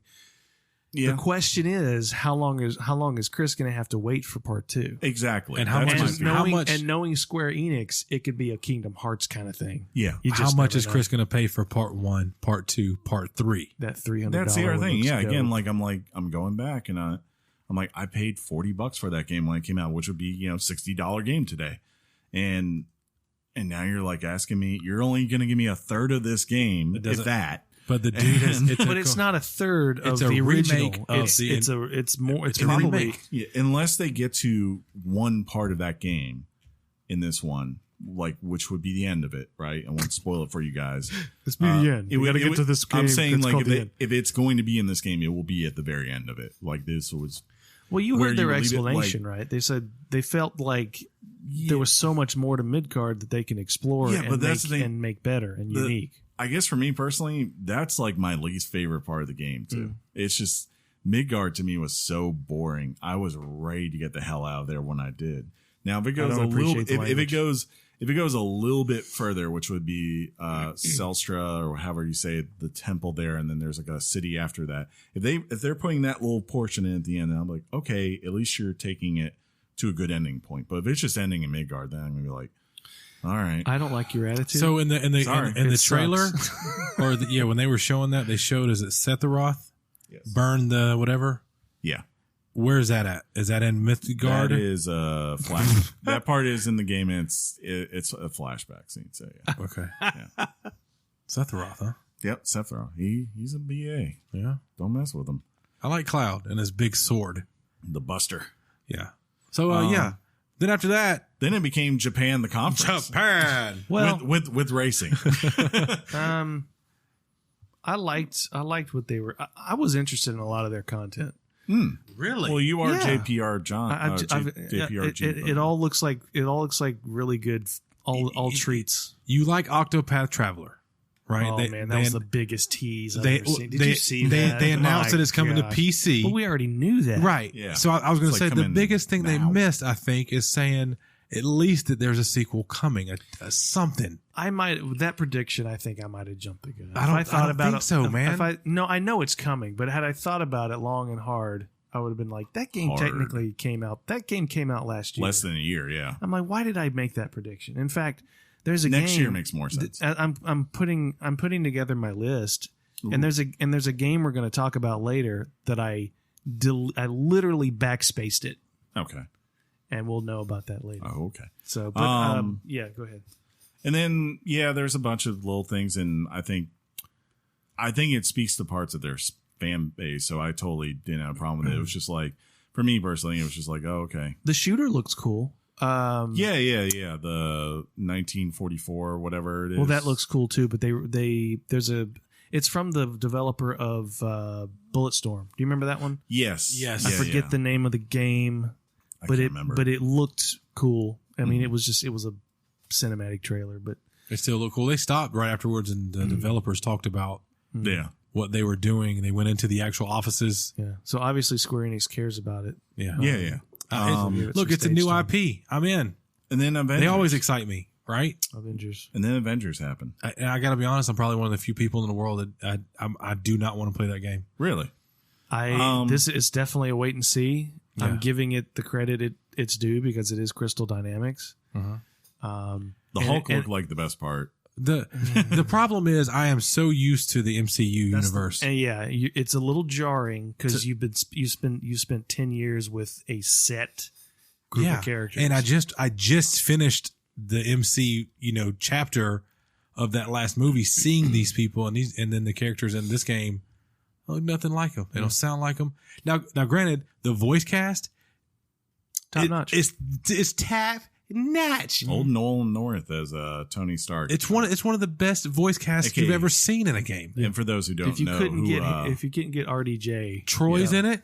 Yeah, let's call him Troy. If you can't get Nolan North, if you can't get Tony Stark, you might as well get Nolan North. For those who don't know, that is Nathan Drake. So it's like they're That's from the problem. Same, Now all of a sudden, I see Iron Man. Yeah, with his stupid heart thing on his chest, glowing with he's got like a button up on. It's weird, and he sounds like Drake. Yeah, Nathan Drake talking about Avenger stuff. Yeah, I think they would have been better served to actually have a gameplay demo, like to Maybe. actually show. They snuck gameplay in that trailer. Yeah. It's not coming out in May. It's just not. I'll be amazed. They are going to delay that May game. of this year, 2020. Oh. See, May's already come and gone. Yeah, I was like, you're right. God, I just had a moment. The game from what I saw. You are dumb. The game was in desperate need of a polish. It's gonna need some polish. Very rough, right? I don't have a problem with how the characters look in general, but they need to clean that game up a lot. I have no idea how the mission structures work. I don't know if it's an open world. I don't know if it's some sort of Anthem type. Not looter shooter, but mission based shooter like that. How does Hulk communicate with the rest of the team? Do you just switch who you want to be? Or it's a strange little Look, we got to see it, but there's a lot of questions now, right? Yeah, I will say to their credit, Crystal Dynamics usually does a great job. They've got great. I mean, Tomb Raider series is great. I'm willing to give them a shot and see how it goes. Remember, I haven't opened the second one, and I need to play the third one. Obviously, Yeah. You're dumb. that's all happening, John. Xbox, And then finally, I love you. I'm a little bit. I'm a little bit curbed on this because I didn't actually get to watch the presentation. I got to watch highlights from it, and I got to read everything. Yeah, but the highlights were fine. I was in a thing. I was like in a meeting. You talking about Nintendo now? Yeah, Nintendo. But for me, I watched it. I cleared my schedule. Yeah. And my schedule. And I said, people who know me, even my coworker, I said, don't talk to me for the next hour. I was let down that it was only 41 minutes. I wish you were in a training class. I was. Oh, that's and hilarious. That's what happened. I was a little disappointed. It was only 40 like 1 minutes. I don't know. But I feel like that's normal. I don't know that. I felt like last year was closer to an hour, and I felt like there was a ton more stuff in it. John and I communicated right afterward, and we both kind of felt it wasn't bad. It was meh. I thought about what they did. They dedicated time for Mario Maker 2 in a direct beforehand. Yeah. They dedicated a lot of time for Pokemon Sword and Shield beforehand. Because they knew they needed to. They wanted to focus everything else. I still think they have great. I felt like most of the games that were announced, Nintendo, and this could be completely wrong, have the most coming out in 2019. Feels like it. Feels like it, right? Them or Xbox, yeah. It feels like it, right? Yeah. Luigi's Mansion 3 leads off the thing. Has me hype. I want to play Luigi's Mansion. It looks kind of Metroid-y too. Does it to you? A little bit. Seems like he gets new upgrades to access different places. Because the original Luigi's Mansion, Metroid-y? Very. The original Luigi's Mansion was actually, it's a great game, but it's really short. So I'm hoping this one is more girthy and robust. I was a little surprised, like, because you told me you were like, and I was like, these guys just got word that there's a new Breath of the Wild sequel coming. Well, they get a freaking. And they get a Legend of Zelda game this fall. No, you're absolutely. I get that, but we already knew. Well, aside from the Breath of the Wild thing, which was breathtaking. Look, that is the, and it was almost word for word that was the prediction that I backspaced. I was like, we are getting a direct sequel to Breath of the Wild because I thought, too soon? If you think about it, it's actually not too soon. It's all the artwork.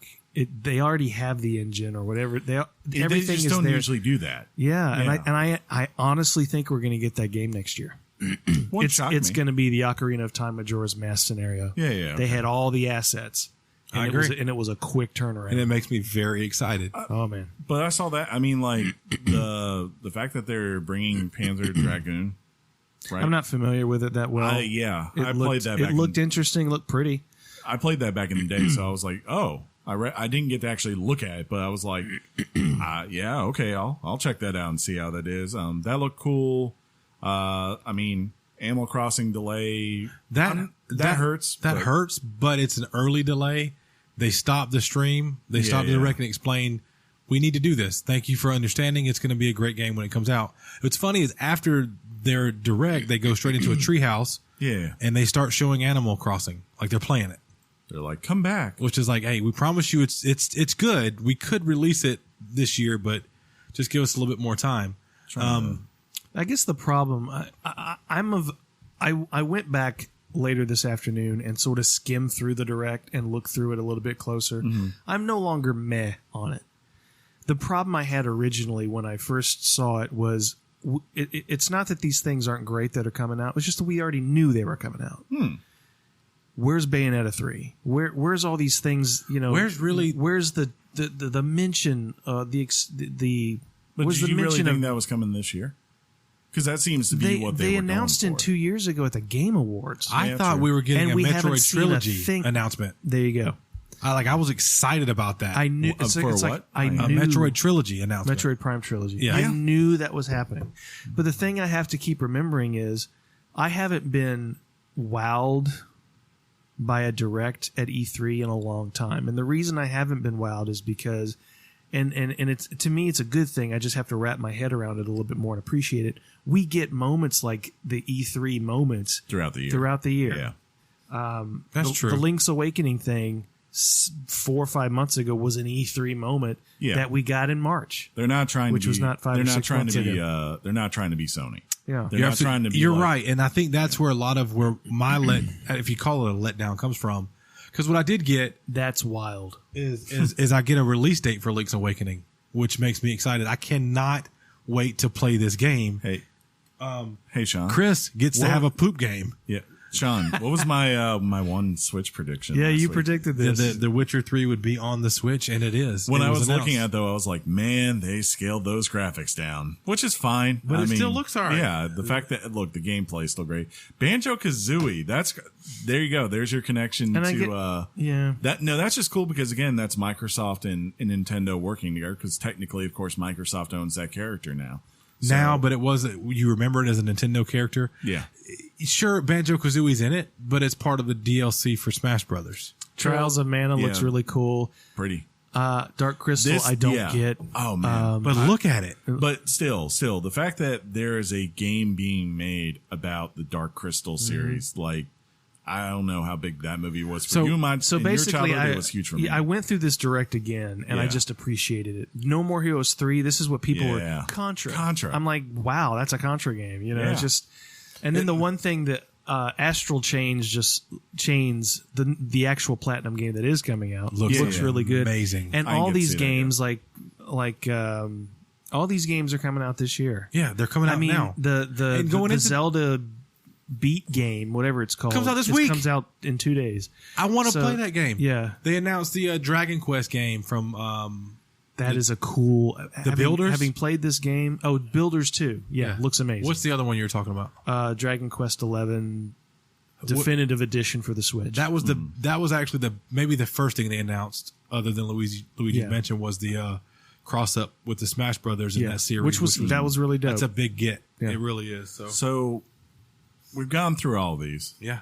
You guys want to Richard out these conferences real quick? Just like on the fly, how you feel? We can try. Okay. So let's just go in order here. Okay? All right. EA. Let's just say let's off the cuff. 8. 7.5. Okay. EA Yeah. 6. Oh, okay. I'm going 7 on EA. All right. 7.5 didn't feel right. So then Microsoft? 8. I'm going to go 8 as well. 7. Oh. All right. Bethesda. 9. It has to be a 9. 9! Just because of Wolfenstein. No, I'll go with 8.5. Yeah. I'm down with a 9. Okay. Let's see. Then Ubisoft? 6.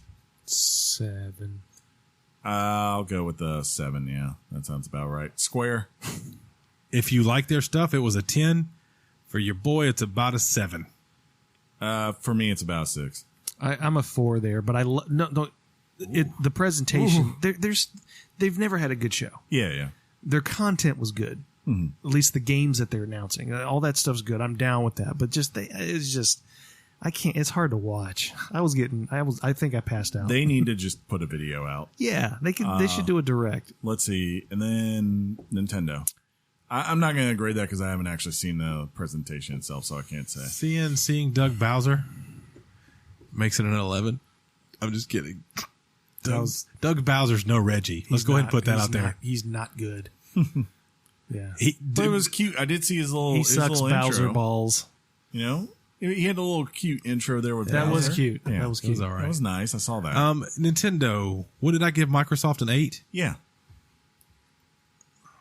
Gave Bethesda. Did I give Bethesda a 9? We gave Bethesda. Now I'm putting Nintendo at 8.5. Fanboy.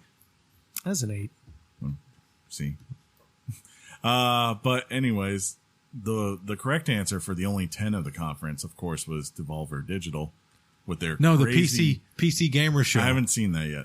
Terrible. I'm sure it was. No.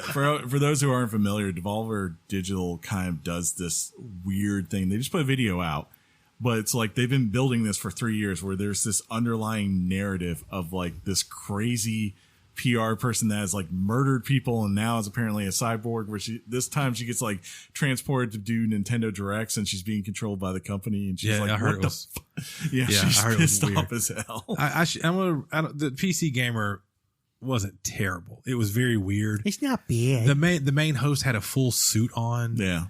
The person he'd send up to the balcony, and she's up there. She was kind of hot, right? But she had like, for me, I'm going to say this, and when you see, I shouldn't say that. I was going to say she had Howard Stern hair. So that threw me off. But I loved the way she talked and looked. It was just a weird vibe for me. And I was excited about the PC Gamer Show this year because, PC games. I didn't see the Kind of Funny Games showcase. I need to go back and watch that too. I didn't either. Nobody cares. No. Apparently they do a good job of highlighting the indies, they say. So they've kind of funny is sort of put themselves out there as like a hosting boutique. Yeah. So it's pretty brilliant on their part. Hey, can you stop getting live updates on the show, John? Best troll of the conference by far, Greg Miller again from them at the end of EA Play going, "Sorry, Skate 4, we just ran out of time." That was I nice. was like, oh, I hate Did you get to see that? I didn't. That's the Greg funny. Miller thing with the Star Wars guys. It was good. It was solid. Yeah. Nice. You guys want to? That was nice. Look, this is one of my favorite things we do all year. I love Chris's music spectacular at the end of the year around the holiday time. I love when John strokes my hand like it's a Richard, my finger actually. And I love talking about E3, the pre and post, and I love the things that come out of it. I'm not as excited about things like I have been in the past that are coming up. I don't know why that is, but maybe it's because the realization of the companies are really focused on software now and not hardware now. We know it exists, but that's going to be next year. Real quick, if you'll indulge me, the three of us, which game out of the E3 do you want the most? Cyberpunk 2077. My gut said like that we're going to play within the next year. Yeah, give or take. So Breath of the Wild's out. I don't know. Yeah, it could be fall next year. Could be fall next year. It's either Cyberpunk or Breath of the Wild. Cyberpunk converted me with that E3 showing of that You're game. supposed to say Halo Infinite. I got to finish 5, the shortest one of them all. You didn't finish? I never played 5. Not one. You didn't play it. I didn't play it. No. Well, sir, if you sign up for Xbox Game Pass Ultimate, it's on there. All the Halos are on there. Let's do some news. Oh, you don't want to know what mine is? Yeah. Oh, yeah. Yeah, he wasn't done. Yeah, I totally You thought you said yours. dismissive Was yours. son of a... You thought I said it? Yeah, I did. What was it?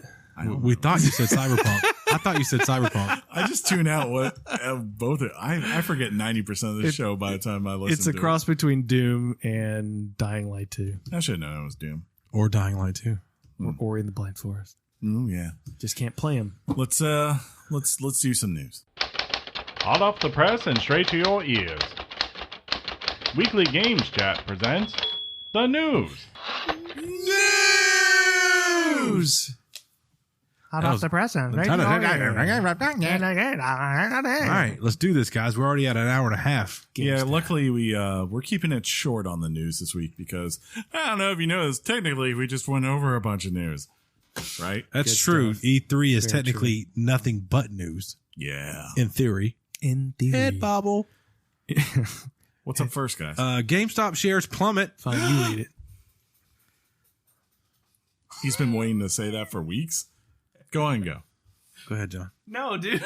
No, you already read it. No. It's too late now. I'm not doing it. GameStop shares plummet. GameStop shares have taken a nosedive. GameStop's results showed revenue down 13.3%. It still posed a net profit. It was considerably less than the year prior. This is the lowest mark GameStop shares have sold since 2003, before it had spun off from Barnes & Noble and acquired its chief rival, Electronics Boutique. EB Games, for those who don't know. Yeah, it dropped like after this came out, right? Like their shares dropped 40%. What came out? Like when they released their earnings. Oh. Yeah, like it. I thought they it was lost. They lost 40% of their stock price in one You think day. Stadia had anything to do with that? Can't trade that thing in. I guess maybe. Here's my Chromecast.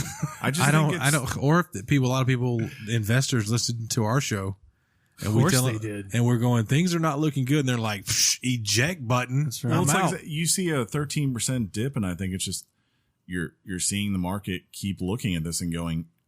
They also announced they're going to stop doing quarterly dividends, which is never a good thing for any company, whether you're talking about video games or not, right? Like stockholders want to be paid quarterly, and now you're telling them we're going to hold that until we feel comfortable giving it out. That's always a warning sign. But like the bigger thing is just that if you're an investor and you see this trend going on, you're reading all this stuff of the wave of where gaming is going to, you're going like, how the hell are they supposed to course correct? You know, so people are, I think, getting to the point where they're getting out. And I don't know if they'll be out of business or anything like in the next 5 months. I guess it's possible, depending. I don't know what their debts are, right? But like, I definitely think in the next year or so, you're going to see a lot of stores that like they're going to have to close stores. There's just no way. Like we have 3 GameStops here in Columbus, and you go, can they really afford to do that right now? Do they really need that? You know, that's going to be the question. So For sure. And our preferred store will be the one to go. yeah, definitely.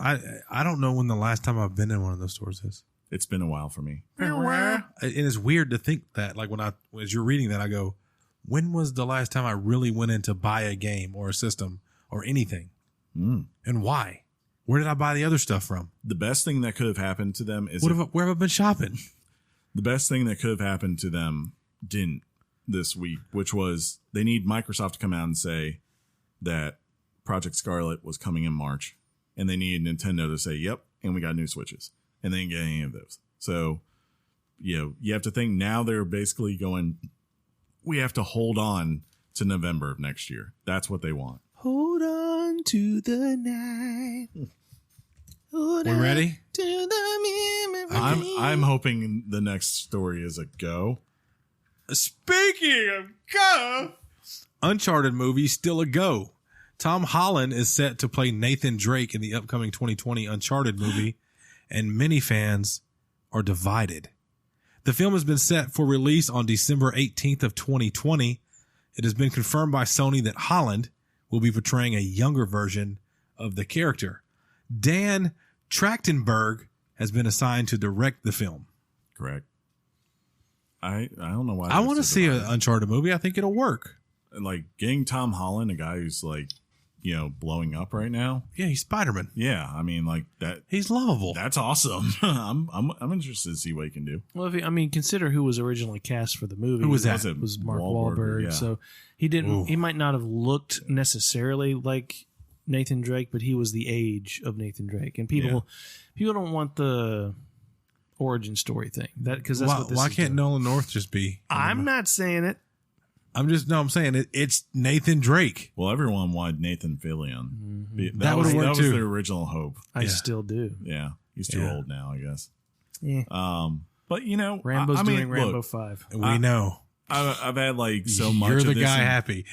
in movies this week. There's been just so much of this because everyone's complaining about Robert Pattinson, and now they're complaining about this. I'm like, how about we actually see at least some footage before we start? Dude, when I found out Ben Affleck was going to be Batman, I went, well, that series dead. One of the best Batman of all time. Agreed.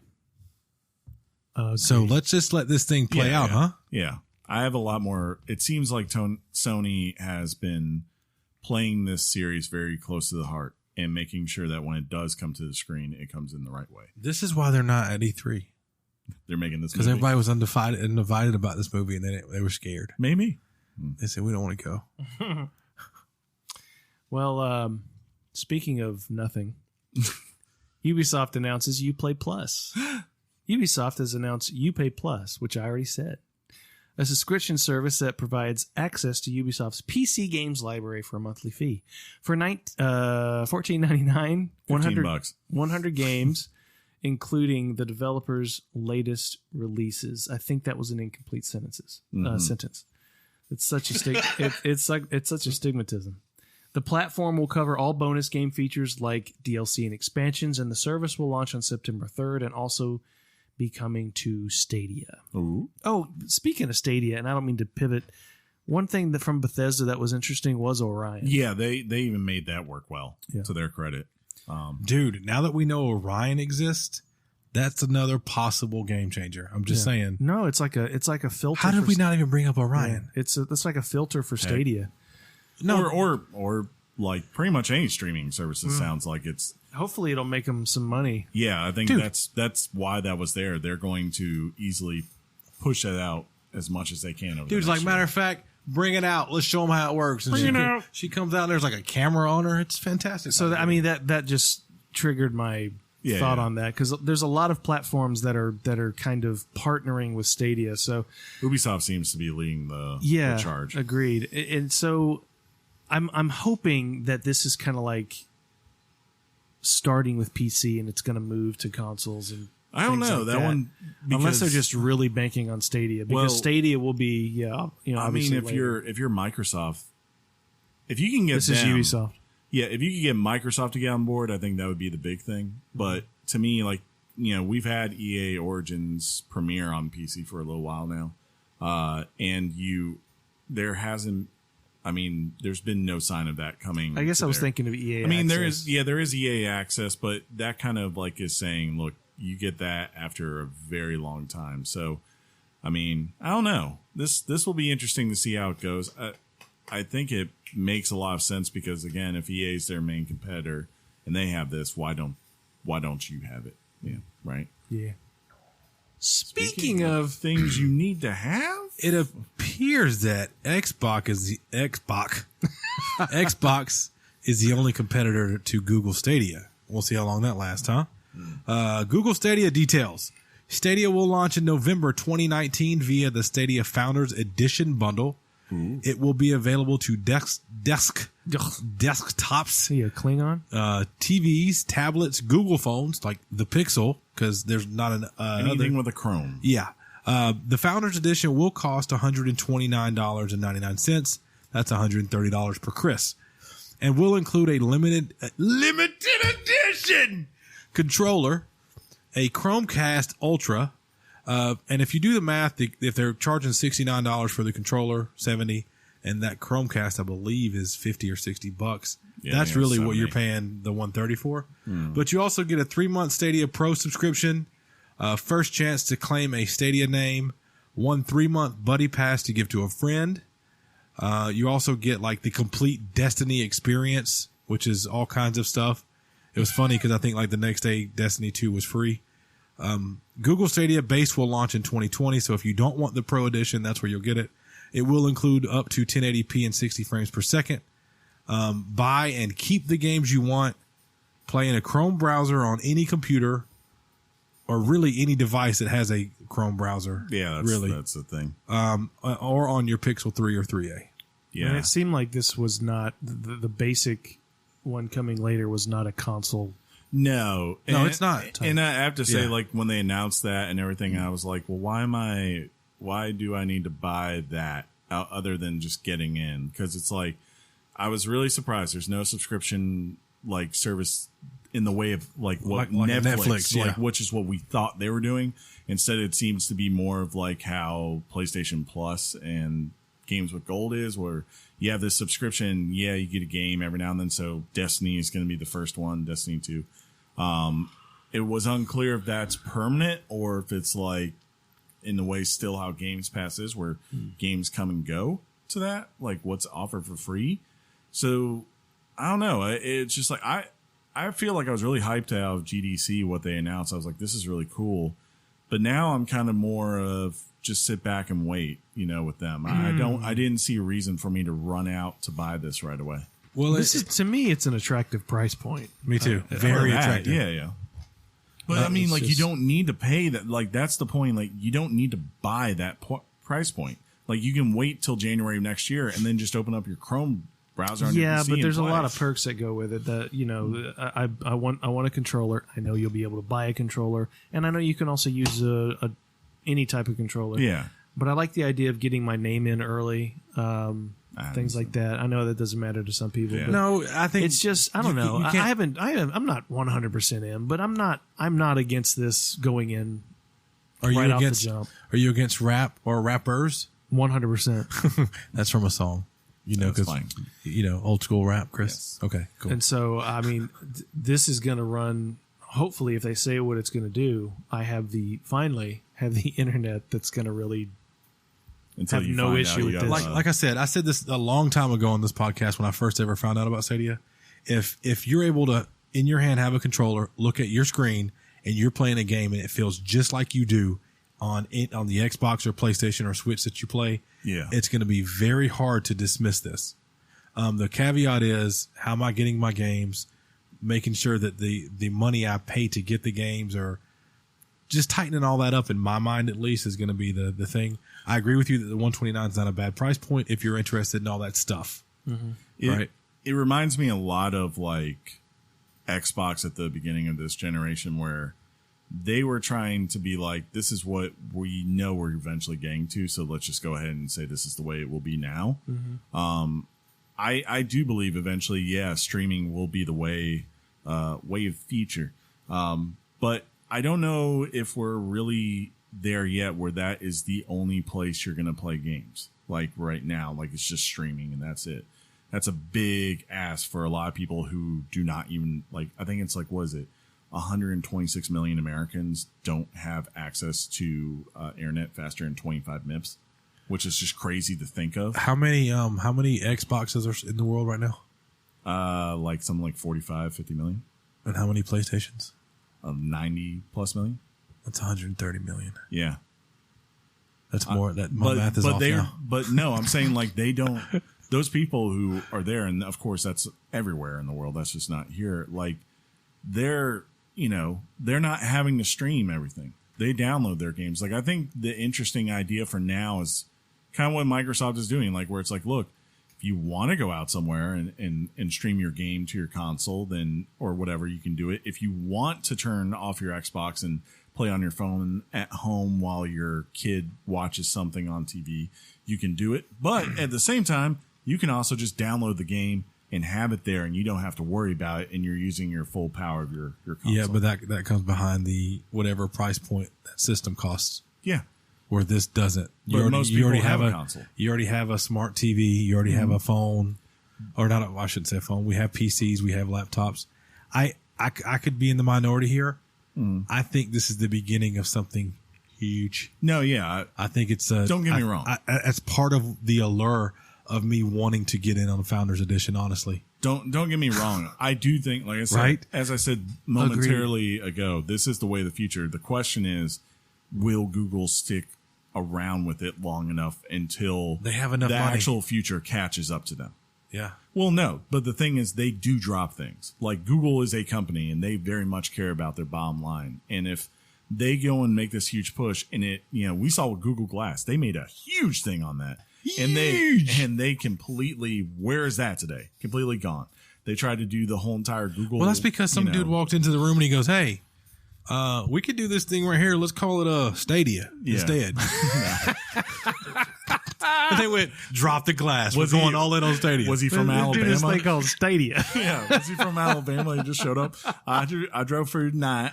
That's great. I've been working on this out in the trailer. Double You guys don't understand what we could do. We could stream it all, and let's call it Stadia. I don't know how you're going to do it, but I think it's a good idea. I was looking at Roll Tide. I was looking at Tide. I was looking at Bryant Denny Stadium, and I thought, what if we took the M and U off and just did Stadia? Huh? Boom, Boom. That's dope. That's dope. Anyway. That's dope. That'll be $200. Anyways, Got to get my new tattoo. John, hey guys, let's do it. Go in with me. Let's drop the 130. Let's be the first. You want to go halvesies on two? Well, if you think about it, you only need to buy a controller. you only need to get internet. I've got internet. Can you hack this? What's your speeds now? 100. Oh, No, it is not. 100. 100 really? down, 2.7 up. How do you give me 100 down and 2.7 up? That's going to sound great tomorrow, Hey guys, especially my cackle. hey. Finally this week. Uh-huh. Finally this week. Oh, it's been so long. It's so nice. Oh, it's been so long. so good. So good. So good. Why not just go Tom Jones on us? Is this me? Wait, Yeah, no, I the think Tom so. Jones sing Sweet Caroline. No, Sweet Caroline is That's a fail. The speaking Neil of Diamond. speaking of fail, That's a fail. the StarCraft project. Oh, from your new best friends. Yeah. Shout out to Kristen Benz. StarCraft has been canceled. Blizzard has reportedly canceled an unannounced StarCraft game. David Tennant's in my way. The company has sorry. It's fine. I was It's just fine. checking. Go. It's fine. Go, sorry. Just go, John. the company has decided to shift focus over the unannounced Diablo 4 and Overwatch 2 development teams. Kotaku cites three sources who noted Kotaku cites three sources who noted the cancellation of the StarCraft project, allegedly codenamed Ares. Ares. There were no direct layoffs as a result. In response to these rumors, a spokesperson, It's probably a person who talks for the company stated, quote, "The reason we tend not to discuss them publicly is because anything can happen over the course of development," end quote. And I imagine True. that Kristen Benz told that person to say that. It's Probably. possible. You would have hoped that, like our favorite company, John, Nintendo, wouldn't go, hey, this Metroid 4 game's in Actually, development. let's just clarify Hey. now. Our favorite company, it is- our weekly it's my- games chat is now Blizzard. Yeah. Or hey, Activision Blizzard. Hey, this new Zelda thing's in development. Let's just put it out there and talk about it, because anything could happen. But But hey, man, I like Blizzard a lot. The important thing- they're a solid company. the important thing Top is that notch. They're the greatest company of all time. Of all time. Blizzard. Activision Blizzard. Activision Blizzard. That's right. Where The you can play important thing is that Overwatch Ages. 2 is in development. Apparently, That's good. That's good. that's It's all. You unannounced. think they'll dude. do a campaign? Campaign? No, they don't need to. Yeah. Not with that. You guys want to Now, you already wrap know. this up? Never. Just to be safe.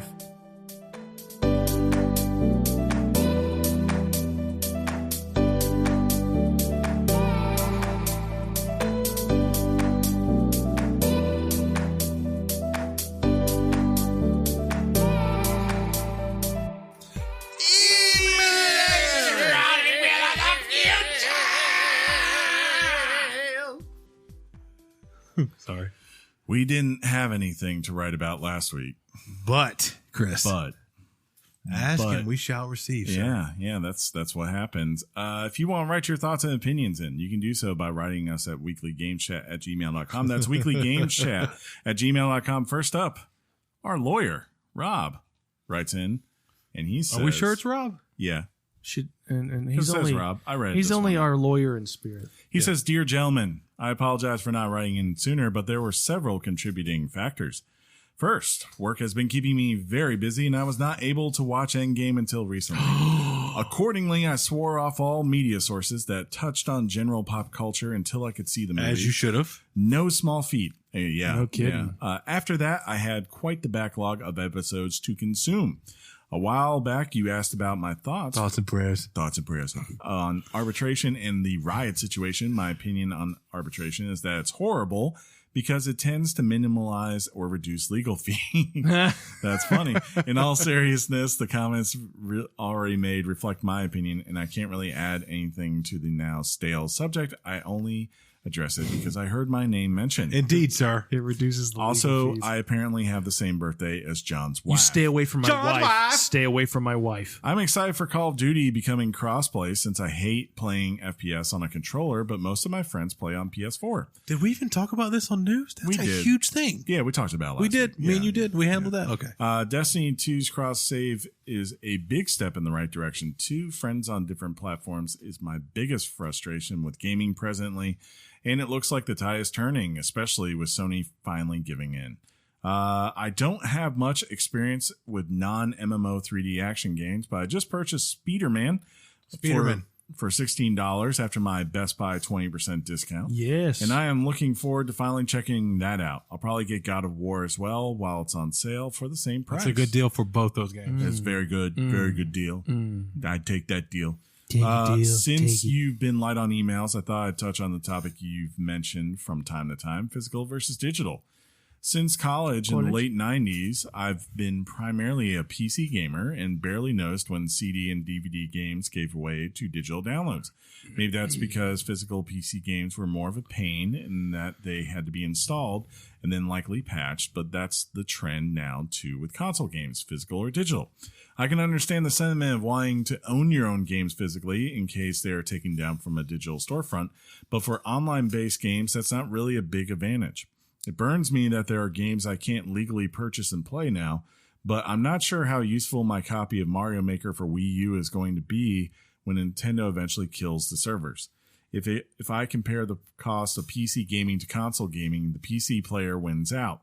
Granted, I just picked up 2 AAA titles physically for the PS4 for less than $20 each, but that's 14 months after God of War's release and 9 months after Spider-Man's. Many PC games debut at 50 versus 60 on consoles and go on sale much faster at much deeper discounts. Like it deep. I realize this doesn't take into account trade-in savings, but if you're trading in games regularly to save money on new games, you probably aren't a preservationist anyways. Good job, Chris. All said, I'm not sure it's all that dangerous if we move to digital-only platforms in the future. The future! PC gaming has been this way maybe a decade or more now. Yeah, easily. I'm curious to hear your thoughts, though. Thoughts and prayers. Thoughts and prayers. Best regards and game on. Rob, P.S. I figured out how to use my Twitch Prime subscription to subscribe to your channel. Hope that helps in some way. If you didn't do it during a Twitch stream, sir, Yeah. thank you for the subscription. Thoughts and prayers to your subscription. Can we get some love for Rob in the chat, please? Yeah. I think he makes a lot of good points on that. It's like, when you put it in a perspective like he did, yeah. PC games, like if you go to a store to buy them, it'll just say download key only in box. Yeah. Like they've been digital Well, for a long time. Just the cost part. He's really right about that because the big reason why PlayStation and Xbox can't put these games on deep discount sales is that if they do that, you know, there's a good chance that, say, Walmart isn't going to carry their game. Because why would you carry something that is literally half the price somewhere else, right? Yeah, that makes sense. And can easily be done that quickly. You're basically threatening these people that if you don't sell your product on the first couple of days, that it's going to be discounted greatly. So why would you go there? Anyways, next up, Aaron writes in, and he says, "Hey, Ron here. What's up, AA Ron? Now that we're in summer, at least summer lull, I have all the achievements for Sekiro. I've gone back. God. Wow, yeah. I've gone back and beat Dark Souls Remastered. I have all but 5 achievements, and now I'm going through Dark Souls 3 to get all those achievements. So this brings up another point. I wish the Xbox had a platinum type achievement in the way PS4 does. I think they have like a diamond achievement or something. Well, hey, at least they have achievements. You hear that, Nintendo? Seems like I remember Xbox 360 having that feature, or am I crazy? No, it was always just 100% unlocked. Achievements unlocked, I think is what people used to say. Anyways, as always, love the show and game on. Game on, Aaron. Game on, dude. Love that you write in, even if it's short, man. We don't care. We love hearing out from you guys, so thanks, Aaron. He will always be welcome here. This email came from him hanging out that night I streamed. Oh, okay. So this is very cool. I told he was going to tell me a story, and I said, how about you send it in on email, sir? Draven from our, for those who are on our Discord. Draven? Yeah. Well, okay, well. Just telling you. Me and him are tight now. But anyways, he says, my hangover story. Here's a story I mentioned on your stream back in the day when I used to drink tequila a lot. Why'd you quit? I was drinking with some friends and was having a great time till I decided to drink about a third of a fifth in one swing. That's a lot. I don't know if you guys have ever drank tequila. That will kill you. That's death. Yeah. From what I was told, about 5 minutes after I took the swing, my eyes rolled into the back of my head and I passed out and fell out of my chair onto the floor. Oh my God. Apparently I was out for 13 hours. When I woke up and threw up a few times, I dragged my back to the house when I went and threw up again. I had looked in the mirror and noticed my friends had decided it would be a great idea to shave my eyebrows off. Oh wow, my God. That's so wrong. It wasn't so bad because it was the winter time and I always wore a beanie anyways, except that week before I had been picked to be on jury for a court. This is fantastic. I was sick for a few days, which was most likely alcohol poisoning. Yeah, that will do it. I did have to work that night also, and what would have normally taken me an hour and a half, I was a cleaner at the time, took me about 6 hours to complete. Woo. But it wasn't all bad though, because a lot 20 years later, that little fun story won me a trip to the iHeartRadio Music Festival. That's what prompted him to tell the story. I forget what happened in the chat, but we were talking about winning things. I think I had mentioned that I'd only ever won a phone-in contest or something, and he had mentioned some things. I think he won his Xbox by following maybe somebody on Twitch or Twitter, which was cool. So yeah. Draven, I don't even want to think about the tequila squirts that you had. He says, though, game on, gents, and enjoy my story. Know that I have not, nor will never touch tequila again. I'm with you on that. I had a night where I had really bad drinking when I was like 22 or so. Like I was drunk. About 20 years ago, right? Like, yeah, way back. And I was at the bar, we're getting ready for close up, and someone ordered me a shot that's called the Three Philosophers, which is Jose, Jack, and Jim Beam, right? And I did not know what it was when it was handed to me, and as soon as it hit my lips, just projection started coming out of my mouth. Like that's how bad it hit me. And since then, whenever I look at tequila, like outside of it being in a margarita, I can do that. That's kind of a little bit different. But like just straight up tequila, no, I don't care. You gotta try the tequila that's actually white, like clear. I've had that. That's good stuff. Yeah. Then finally we got William, who just writes in and he says, "If y'all don't call the Switch, I'ma unsubscribe." That is all. The Switcher. The Switcher. Read it like they wrote it, dude. Okay, I read it now. Okay, read it again. again. If y'all don't call it the Switcher, I'ma unsubscribe. That's all. The Switcher came out on the Switch. I guess that's the Witcher thing. Yeah, we're gonna call it the Switcher 3. Yeah, that's nice. Switcher. Well, you know what? Did you hear what we called Call of Duty Modern Warfare? No. What was it? Call of Duty Modern Warfare, because it's the 4th one. There you go. Yeah, a key. That's all the emails. We had some notifications, but that was it. Right? Yeah. That was just. Let's read the notification. You got anything on Twitter for us? Because they were Twitch notifications.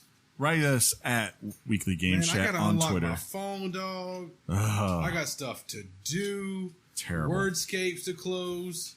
I gotta get a new phone because this thing right here. Good hustle. Yeah.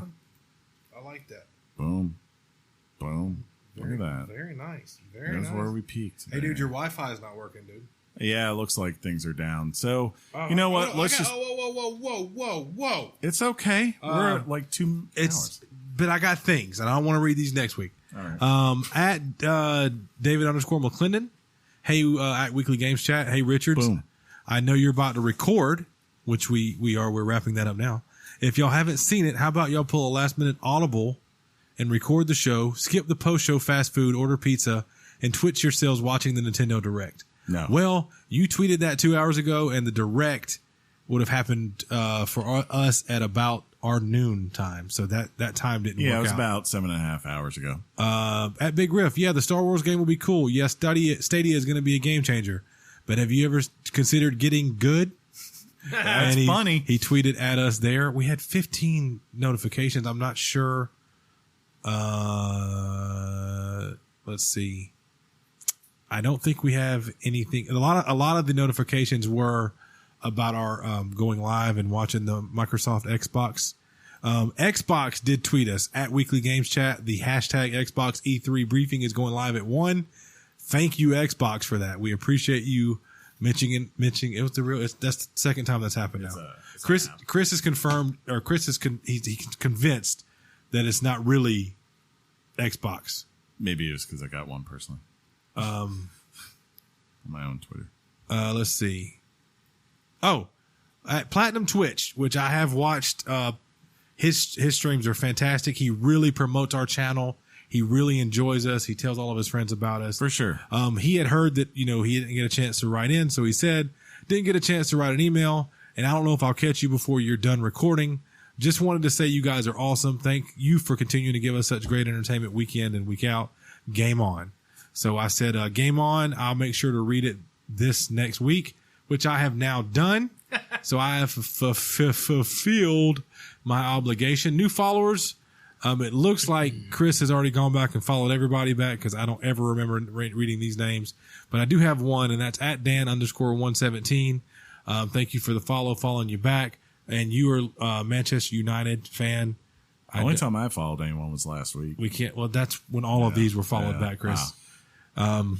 So thanks a lot for stealing my thunder. That's it. Chris is ready to move on, and you guys are awesome. Thank you for reaching out on Twitter. Thank you. Yeah. This has been episode 208 of Weekly Games Chat. If you like the show, subscribe to us on iTunes or whatever podcast service you use, and you'll get a new episode just like this one every Wednesday for your listening pleasure. If while you're on your service, you find that there's some sort of review or rating system, we appreciate it if you would do that because it helps people find the show.